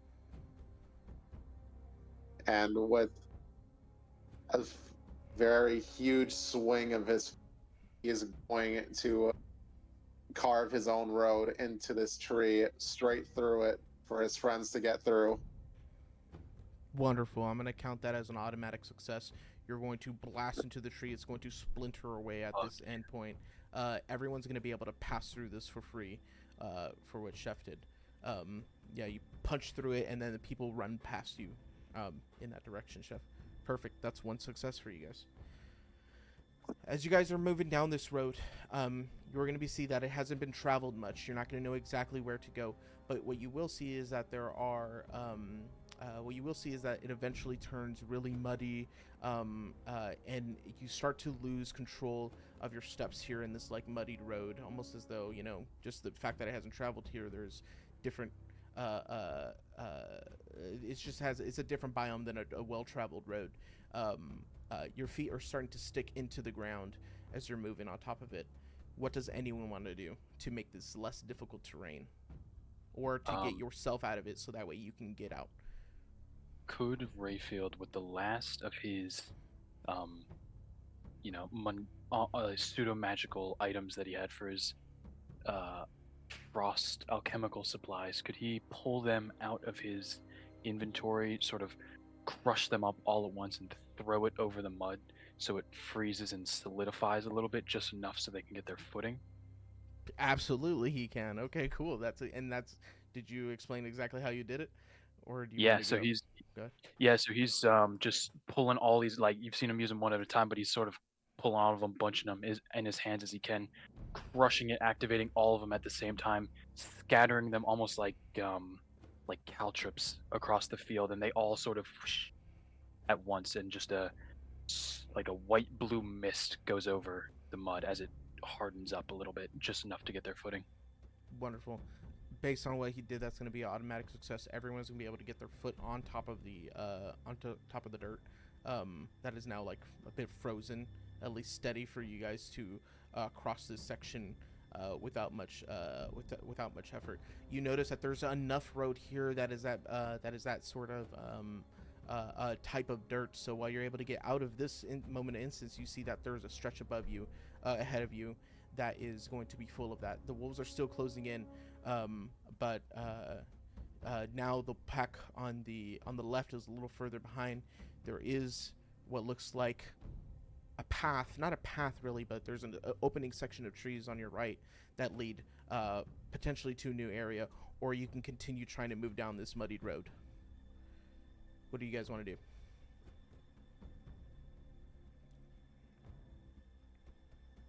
I vote that we go into the new area to try to lose. I think so as well. Calm would head towards there as well. Cool. So the majority are moving. I think the rest of you are going to follow. As you're moving through this road, you guys are or not this road, through this path. You guys are going to be trying to get over the hazards of these branches and these trunks that are poking out. This is more difficult terrain, but for the most part, I'm going to ask for an acrobatics check or athletics check, or if you have something spicy to pull out, then let me know. But you're trying to get past a patch of all of these branches and trunks that are at your feet as you're moving through. I think Chef is just going to charge straight through farther than anyone in the party and just try to level with his stampede to try and make an easy path for everyone. Do you have a move called Stampede? Oh, no, I meant like he ran ahead of the party to try and like very heavily with his giant form now, just stamping the ground as he to try and like make a path. I hear you. As you place your foot onto one of these branches, you're gonna see that these are like living trees, not like a dead tree. You're gonna see that they're a lot hardier, and especially these trunk portions at the bottom. They're gonna be tougher for you to get through all of them to be able to crush all of them in time for your group to get through. Does anyone else have an idea? Rayfield is just gonna go straight acrobatics with it. Awesome. You said they're You're like going living wood. It's not living wood. It's their own. Oh yeah. Living wood in the sense that these trees are alive and not dead on the side of the road. If that's what you mean, then that's what I mean. Mm-hmm. Perfect. Good. With a 15, would Rayfield make it through? Rayfield's gonna make it past with the 15. You guys need to beat a 13 acrobatics or athletics check. But go ahead, calm.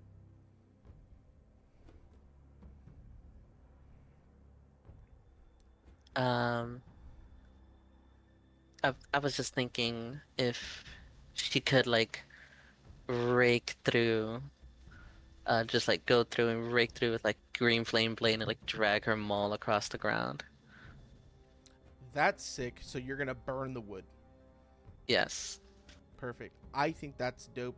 I'm going to allow that, and I'm going to allow that to be an automatic pass if you're going first. Or at least we'll have Rayfield moving ahead, right, jumping across it, and you're just dragging that maul, and it is just engulfing the wood immediately. It's alive, but it's dry, at least in this section, and it is just burning up immediately. Enough to kick through and see the cinder get pushed around and about. That'll be just, an automatic pass for the rest of them. That's 3 passes. You guys are eventually going to make it to a section that of the woods where there's like this small like river, but it's large enough that there's a sort of like the erosion on both sides of this land is just steep enough that you need to cross this at least 15-foot gap by either jumping it or getting across. But you can tell that the wolves are getting close, not getting close, but the wolves are, at least the ones that were on the right-hand side here, are still on you. You would need to jump this or find another way past this gap. What would you guys like to do? Rayfield's gonna look at Chef and measuring the gap and looking at how big Chef currently is, doing some calculations in his head. He's gonna turn towards Chef. Chef, would you throw me across?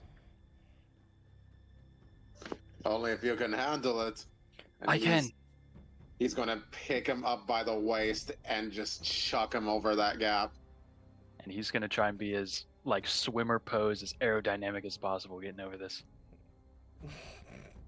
I mean, you're giant right now, right? Or you're large, I believe, Chef. Large and in charge. Large. I think you can throw a guy 15 feet across.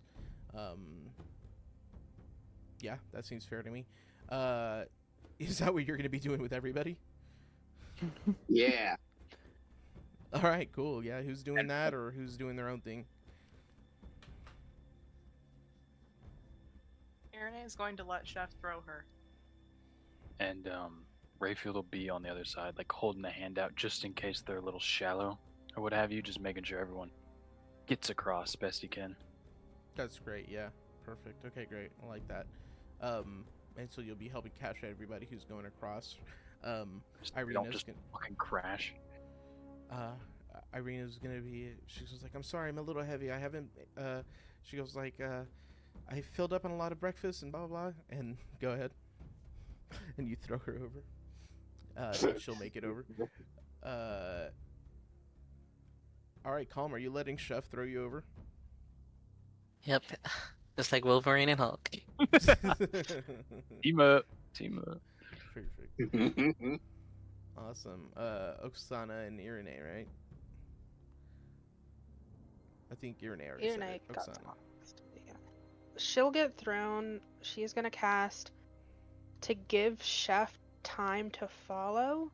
She'll cast Spiritual Weapon between him and the wolves and just summon a cracking whip to hopefully give the wolves just enough pause that he'll be able to jump across as well. Oh, wonderful. Yeah, I like that. Perfect. Okay, cool. Yeah, and you know, even though Chef's large, he wouldn't be able to. I don't think he'd be able to clear that gap. I don't believe. So yeah, you'll at least with this time, you'll be able to make it down that path and make it past the water and up the mountain with this. You'll hear that whip kind of cracking at wolves and giving them a moment to hesitate, and you guys all pass this section through the woods. Rayfield pulling Chef up, I believe.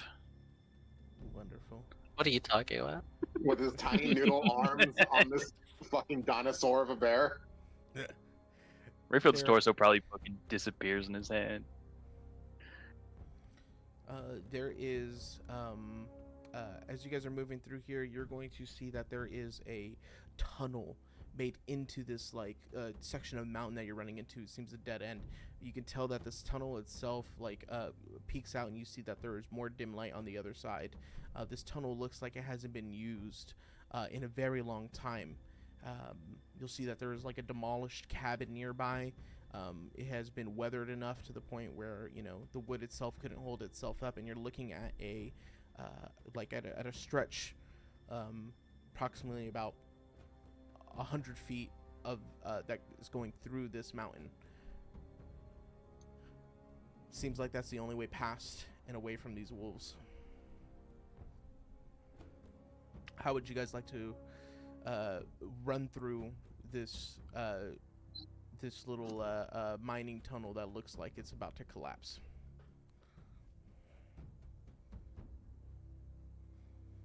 Oh, Chef, you would Can definitely I- definitely be hitting this this mining shaft if you don't go small. Just an FYI. He will go small. Oksana will cast, aiming at the light at the other end, just a firebolt as a range of 120 feet, just to, even for a moment, light the path so we don't fall into a pit or something as we run. Wonderful, awesome. You are going to see that there are definitely like pits in this mining shaft that go down.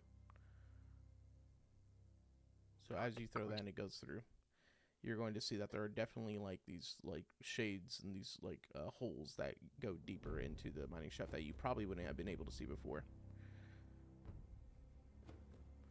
Chef would like to yell Irene's name to use her light spell on one of his runes so that he can be a guide. Irene will cast light on one of Chef's runes to act as a sort of beacon. Awesome. You guys hear the wolves finally clambering over the edge of that water that was breaking you guys apart. You see some of them are just shaking themselves off and looking at you guys before you make this break through the mining spot. With the light, I'm going to give you guys advantage to jump over these sections that are falling into the mining shaft, okay? So as we're moving, there's going to be two of them. I'm gonna offer a athletics check or an acrobatics check. You guys have to beat 15s. Okay. Yep. All right. Sound. Let's get to the first one. Chef rocking it with an 18. Cool, Chef. Good. Natural fucking 20. I got Natural a 20. 16. Wonderful. I got a 12. With a 12, wonderful. Rayfield with a natural 20. I'm gonna allow you to make up for Oksana's and catch her in the process. Gotcha. Yeah. He'll do it. He'll get her. As For she's sure. as she's slipping back, hand comes back and rips her back up. Irene, what'd you get? An 8. He's got two hands. well. He's got two hands. He's got two hands. No, he doesn't. Fuck. Do we have another nat 20? We didn't have another nat 20, right? Can No, I we give didn't. her my inspiration? You totally can. I will do Nice. that. Roll again. Thank you. Do not die in a pit. Okay. Calm looking down the pit. Oh well. Sorry, I fucked up. It's an 11. Because I never either die, can I give my other roll to her? Because you never would? Because you said it was with advantage, right? Yeah, no, I'm not going to allow that. Fuck. For sure. Awesome. So she's going to be held back. Are you guys going to continue moving forward, or are you going to stay here? You're going to lose your advantage if you stay here. Erin is gonna tell Calm them to is keep going. She's gonna say, "Keep going, go." Calm is Yeah. going back. Oh, come on. Calm is going back. Ridiculous. She's gonna use her feline agility for this. Don't worry, she's gonna turn into a bat or something. All Bat right, can we're- fly. All right, so we're having Chef, Rayfield, and Oksana are going to continue moving on. Rayfield's actually going to do his feline agility in bonus action dash, go back and help with Irene as well. Her two favorite Okay, people. you're just doing it for the event, to lose advantage, huh? Dash is not true. All right, you are losing advantage if you're going back to help with Irene. Is That's Oksana and alright, Chef I don't- going through? Yeah, I need the advantage. Wonderful. As you're moving through with the light, give me another perception check, or give me a perception check with advantage. That's going to be Oksana and Chef.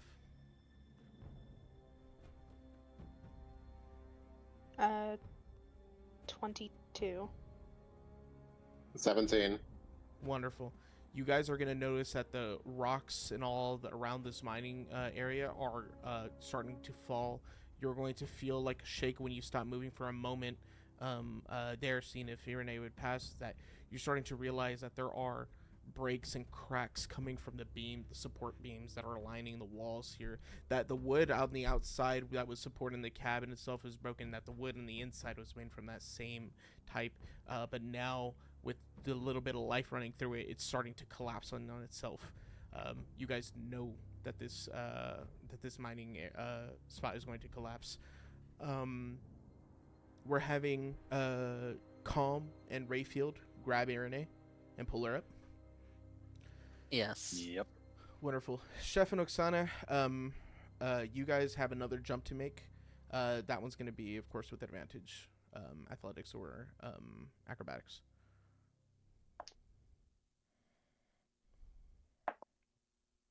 Mm, 17. 13.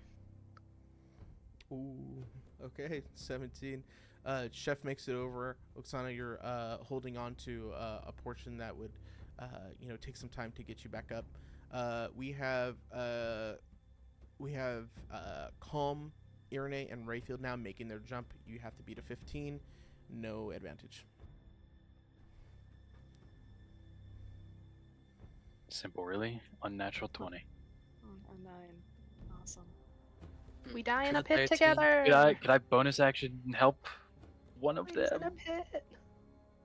You guys are- Oh yeah, no, choose, Which huh? one? The- Which one? Oh, no way! So I'm sorry.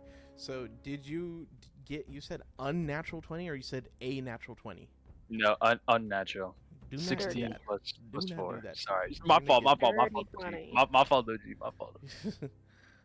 Okay. Okay. Perfect. So then, so you're gonna make it past. I'm gonna allow you guys to do whatever special things you got to get over. We have Irene. Irene's not making it. Oksana's not making it. Do you guys have anything that's going to help them get out of this situation? Oh, I'm not making it either. Did Calm make it? Oh, Calm's not making it. I rolled the 13.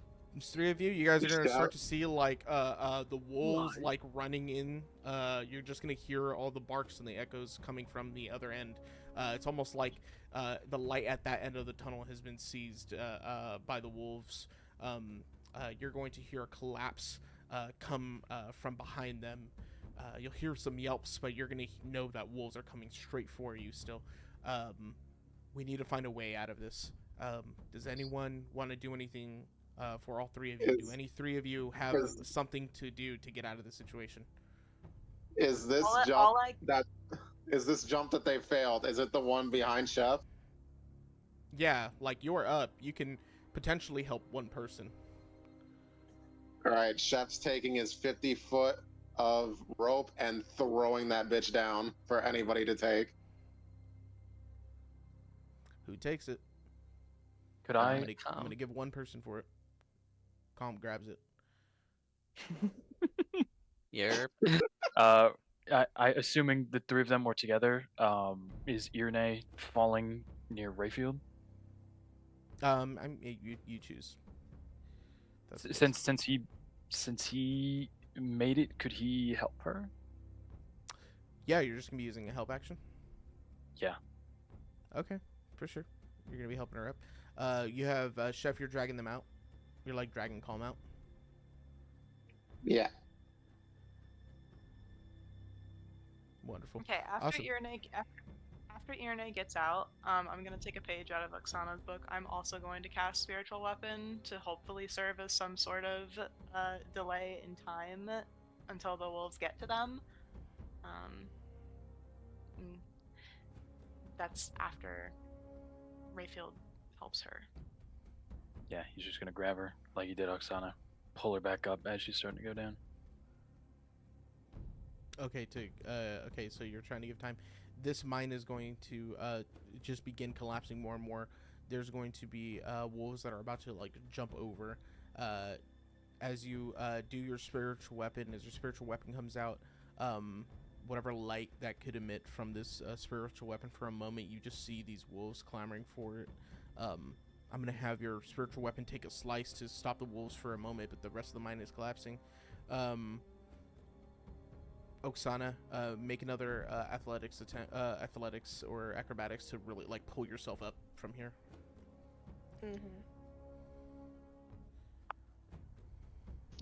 That's a 16. Wonderful. You pull yourself out with just enough time. The rest of this mine begins to collapse. You see some wolves begin to jump, but with the spiritual weapon in the way, they misjudge the timing. They all start to fall in this pit. You guys make your way out of this cave entrance, seemingly in the nick of time as the rest of the mining tunnel begins to collapse. The rest of the support beams crash down as you guys narrowly essentially sprawl out, Oksana prone on the ground, as you guys make it out of the mining shaft. Rayfield's gonna go over to Oksana and quickly help her up. You guys succeeded, and you separated yourself from a exorbitant amount of wolves, killing obviously some in the process by happenstance. You guys are now on the other end. You guys are now on the other end, left with a large like clearing. These trees here on this end of the mountain are, sparsed out. It is still foggy, but there is not a sense of immediate danger here. in front of you all, there's going to be a sign.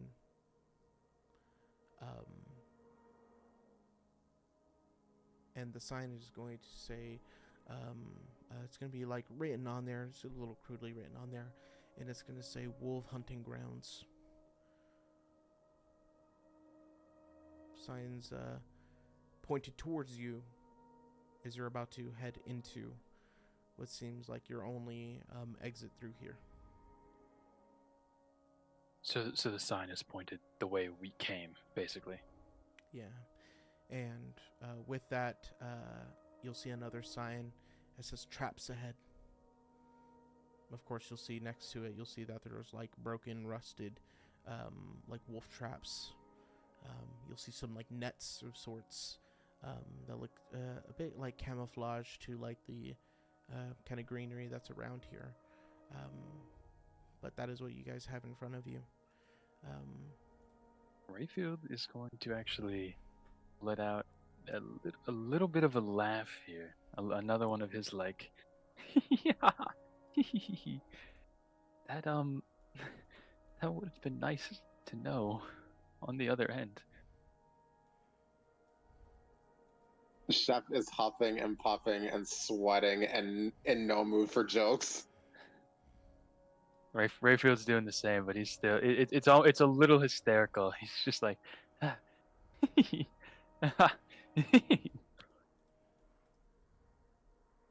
Colin smacks him upside the head.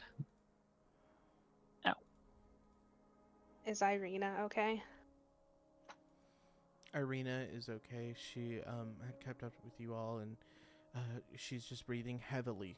And she's very happy that there was no wolves around her. She's looking in front of her that there's an area where wolf traps, and it seems like at least that's better than where you guys came from. And she'll probably notice that you're looking at her, and she said, "I'm okay, thank you, Oksana. I'm okay."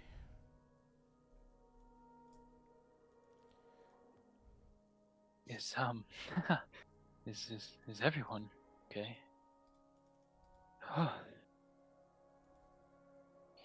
Shep will turn back towards wherever forward is and say, what are we now relative to where we need to be?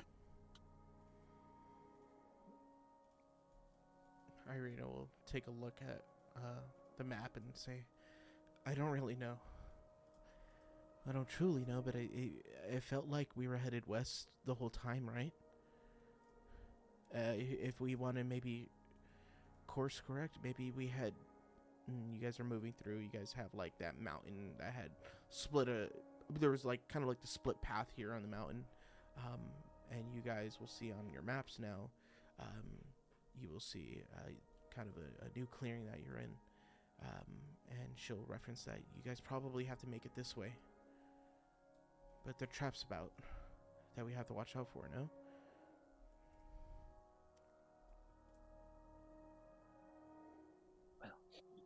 Chef will sigh and say, "It can't be any worse than what we just ran from."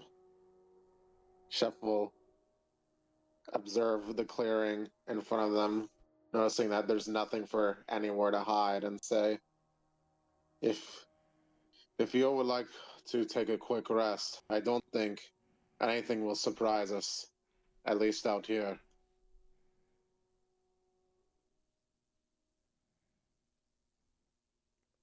Irina says, While they take I really don't think we should rest. I think we have to keep moving. It's already getting dark." Yes, I've been told it gets dark very quickly here. Chef will let out a breath and say, "Ugh, onward then." Oksana's gonna try to find like a large stick or branch just to be prodding the ground in front of her so she doesn't step directly in a bear trap. Wonderful. Calm is going to say the same goddamn thing with her maul just in front of her. Chef will strap the lighted rune to the top of his head and keep himself as a beacon. Wonderful. Okay. This is where we're gonna end our session. You guys have a minefield to go through next session. And yeah, good session all around. Thank you for playing the challenge, scene. I hope Hell it was yeah, fun. we going to the lost mine of Fandelver, boys. Oh, this session was fucking insane. Really good one. Shout out to you for That fucking was Damn. scary as hell. yeah for Yo, just Yoon went giving it the fucking right there. Holy crazy. fuck! You out here like the That was- fucking Were you Yelling like a working through teacher. some stuff? That was Damn. the Yep. performance of my Yeah. life, bro. Okay, I just want everybody That to know. was That crazy. was the, I was like, that was the I was best like, game. damn. I didn't mean to do I was all like, that. is she gonna take a breath? Like, No, Irene. I have been actually thinking about that confrontation for a while and how it was going to go, and it went so much better than I thought. Yeah. Yoon and I have been talking about how that like eventual breakdown would go for what would it be now, months? It has to be months at this point. Yeah, we didn't plan it out, but just the anticipation vibe, of, okay, when yeah. is that going to happen? And she cooked him low Yeah, key. they were all she true cooked things, the what she fuck out- said. She truth nuked the fuck out of him. That's hooked up. That was crazy. Well, I I was- really wanted it to be important. Like it was important. I wanted it to Mhm. convey like properly Yeah, let's get off on her that rant. her reasonings for like the distance. What are and you- everything, like what? Sorry, Judah just said something. I'm listening. Dude, to you. she immediately hopped on a video game 1 second after the session is over. Nah, it was hella important. You needed to get all that shit out. And I was like, I'm waiting for the Irene blow up. I was waiting for it for a while. Yeah, she wasn't so fucking done glad with the you- party before. Yeah. Like, you blew the fuck up. And I'm like, that's sick. I'm like, hell yeah. Rayfield couldn't even get a damn word in for a Well, minute she's there. so quiet all the time. And Yeah. This was Yeah. it. This was the Yeah, moment. yeah. You know, Mm-hmm. where it's like Rayfield got words in, and they were all the wrong ones. Yeah, it just Just kept over being and bad. over I was again. like, I'm like, but she Rayfield was was so like, nice to me. Yeah, what about the pretty girl though? What about the pretty She girl was so though? nice. When she I'm said like, To she be got me- to she bought be me treat. to She bought me be treat. fair, to be there's fair, no fairness. to be fair, Judo, you cannot just drop that picture and be like, by the way, this is who Rayfield's talking to. Would it have This mattered? And it- is what happens when Calm decides to have some alone time. By the way, just do not follow Rayfield. Yeah. 2 seconds. Let him off the leash. Also, y'all talking about quiet. When the hell? When's the Oksana crash out happening? Well, you left her to die in a pit, so maybe soon. Excuse you. I threw a rope. Your hands were. I did all that I could. There's rope. Who's taking it? Calm. 10. The woman with the climb speed. calm- A calm, climb yeah. speed. I was not. I helped once. That was all. Yeah. Oksana got help too. Rayfield got Oksana and Irene. Listen, I had a +1 or a -1. It was never gonna go well. Hey, hold on.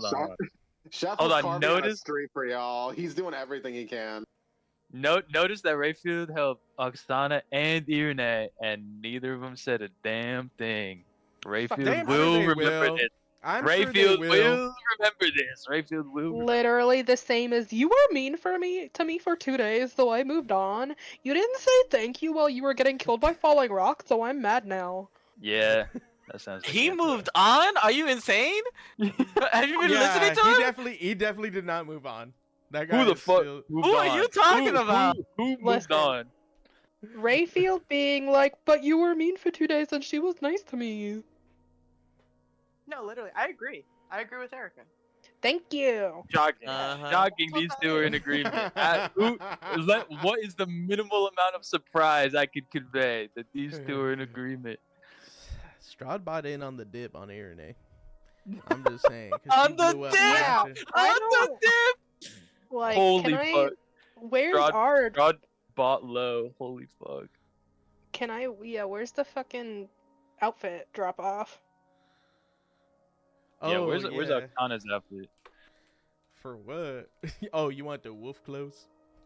Yeah, You want the The wolf I way gave that my him jaw two. was the on wolf the pelt floor. shit. The wolf pelt. Yeah. Where's her remembrance shit at? Where's her Your remembrance? your like starting skin, your pre-order skin on the wolf. Yeah, Also, I got- yeah. We all need like a pre-order bonus skin for our characters. that's quite the interesting outfit for Strahd to pick for Irene. I'm just Yeah, saying. that's wild. I'm just saying that's wild. Not that I designed it myself, but I mean Yeah. it's wild. The fact that she Yeah, put it how- on is How the could wild Strahd part. do that? How could Strahd? Yeah, I don't know. How could Strahd put her in an outfit that makes like the front of her appear in the room before like 30 seconds before the rest of her? Yeah, Oh my god. yeah, that's cool. Fucking weird. Yeah, how could Strahd make you draw that sick freak? No, that's cool. I mean, I thought Eliza was awesome. I thought she was great. Thought, I- We'll ever see her again. The- You And the way you motherfucker. played her, Judo, you motherfucker. I'm not like Lyris or Lyris.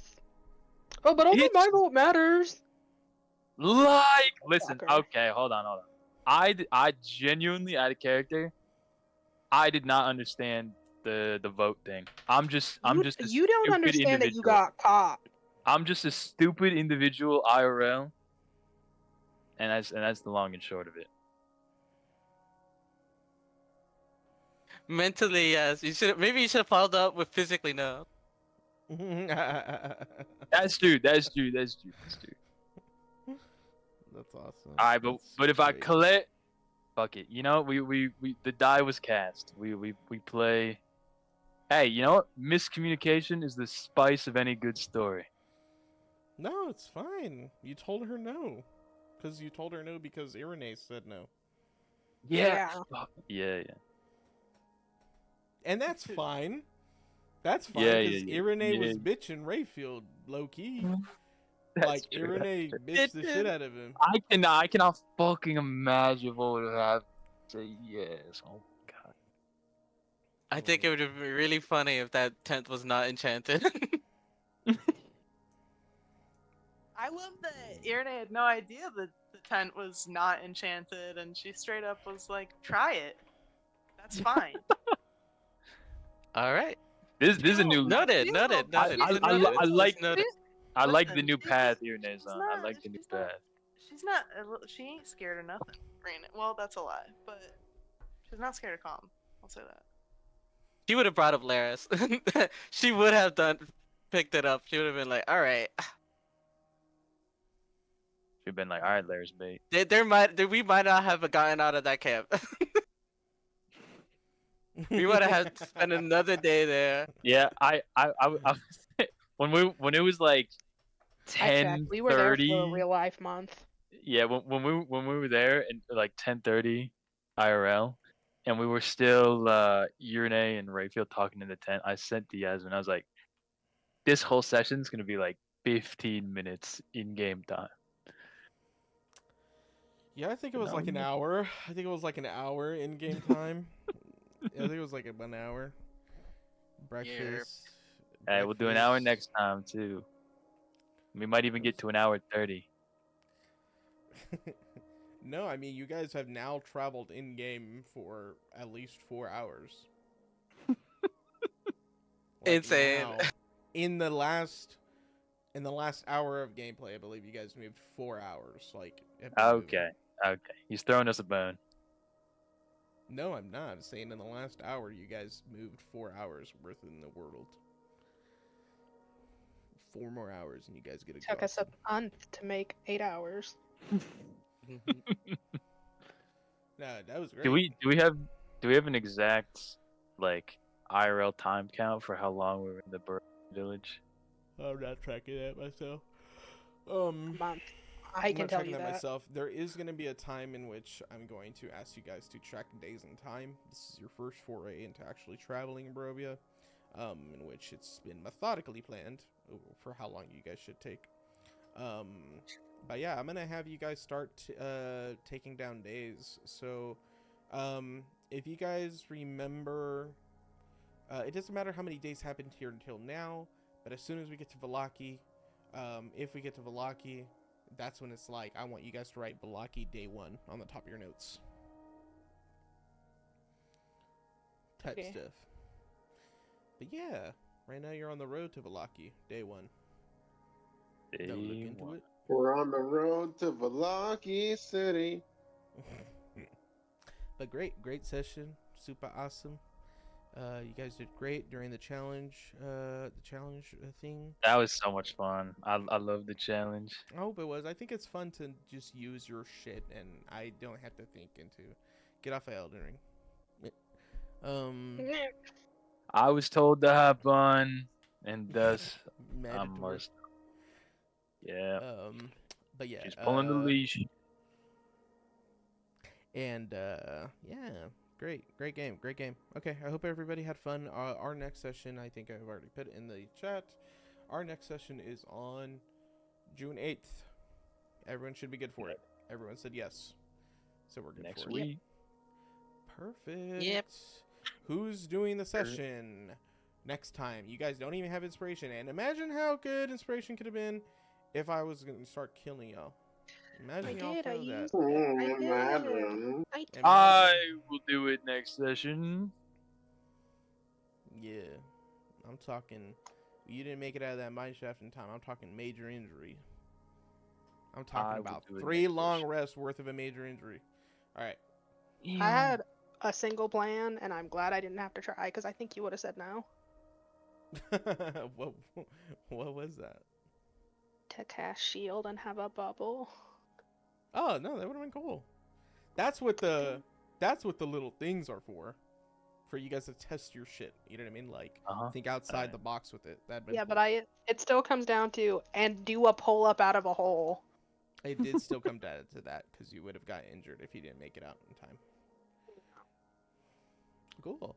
Well, that's But great. we all made. We all but made we it. all made Beautiful. You guys have a minefield in front of you, and yeah, I think it's great. Fantastic. Field. I can't wait for you guys to give to Vallaki. It's gonna be so fun. Field. I have You've been so waiting. many. I have so many fucking people for you guys to meet. Oh, it's so good. I Cool. have People in my that notes we kill gotta us. do an errand. We're picking up for Arabelle. I Alright. got shit in Vallaki. All right, guys. Good game. I'll let you all go. Goodbye. Good night. Bye. Remember the pendant, Chris. Put it somewhere. I did. He put it around his neck.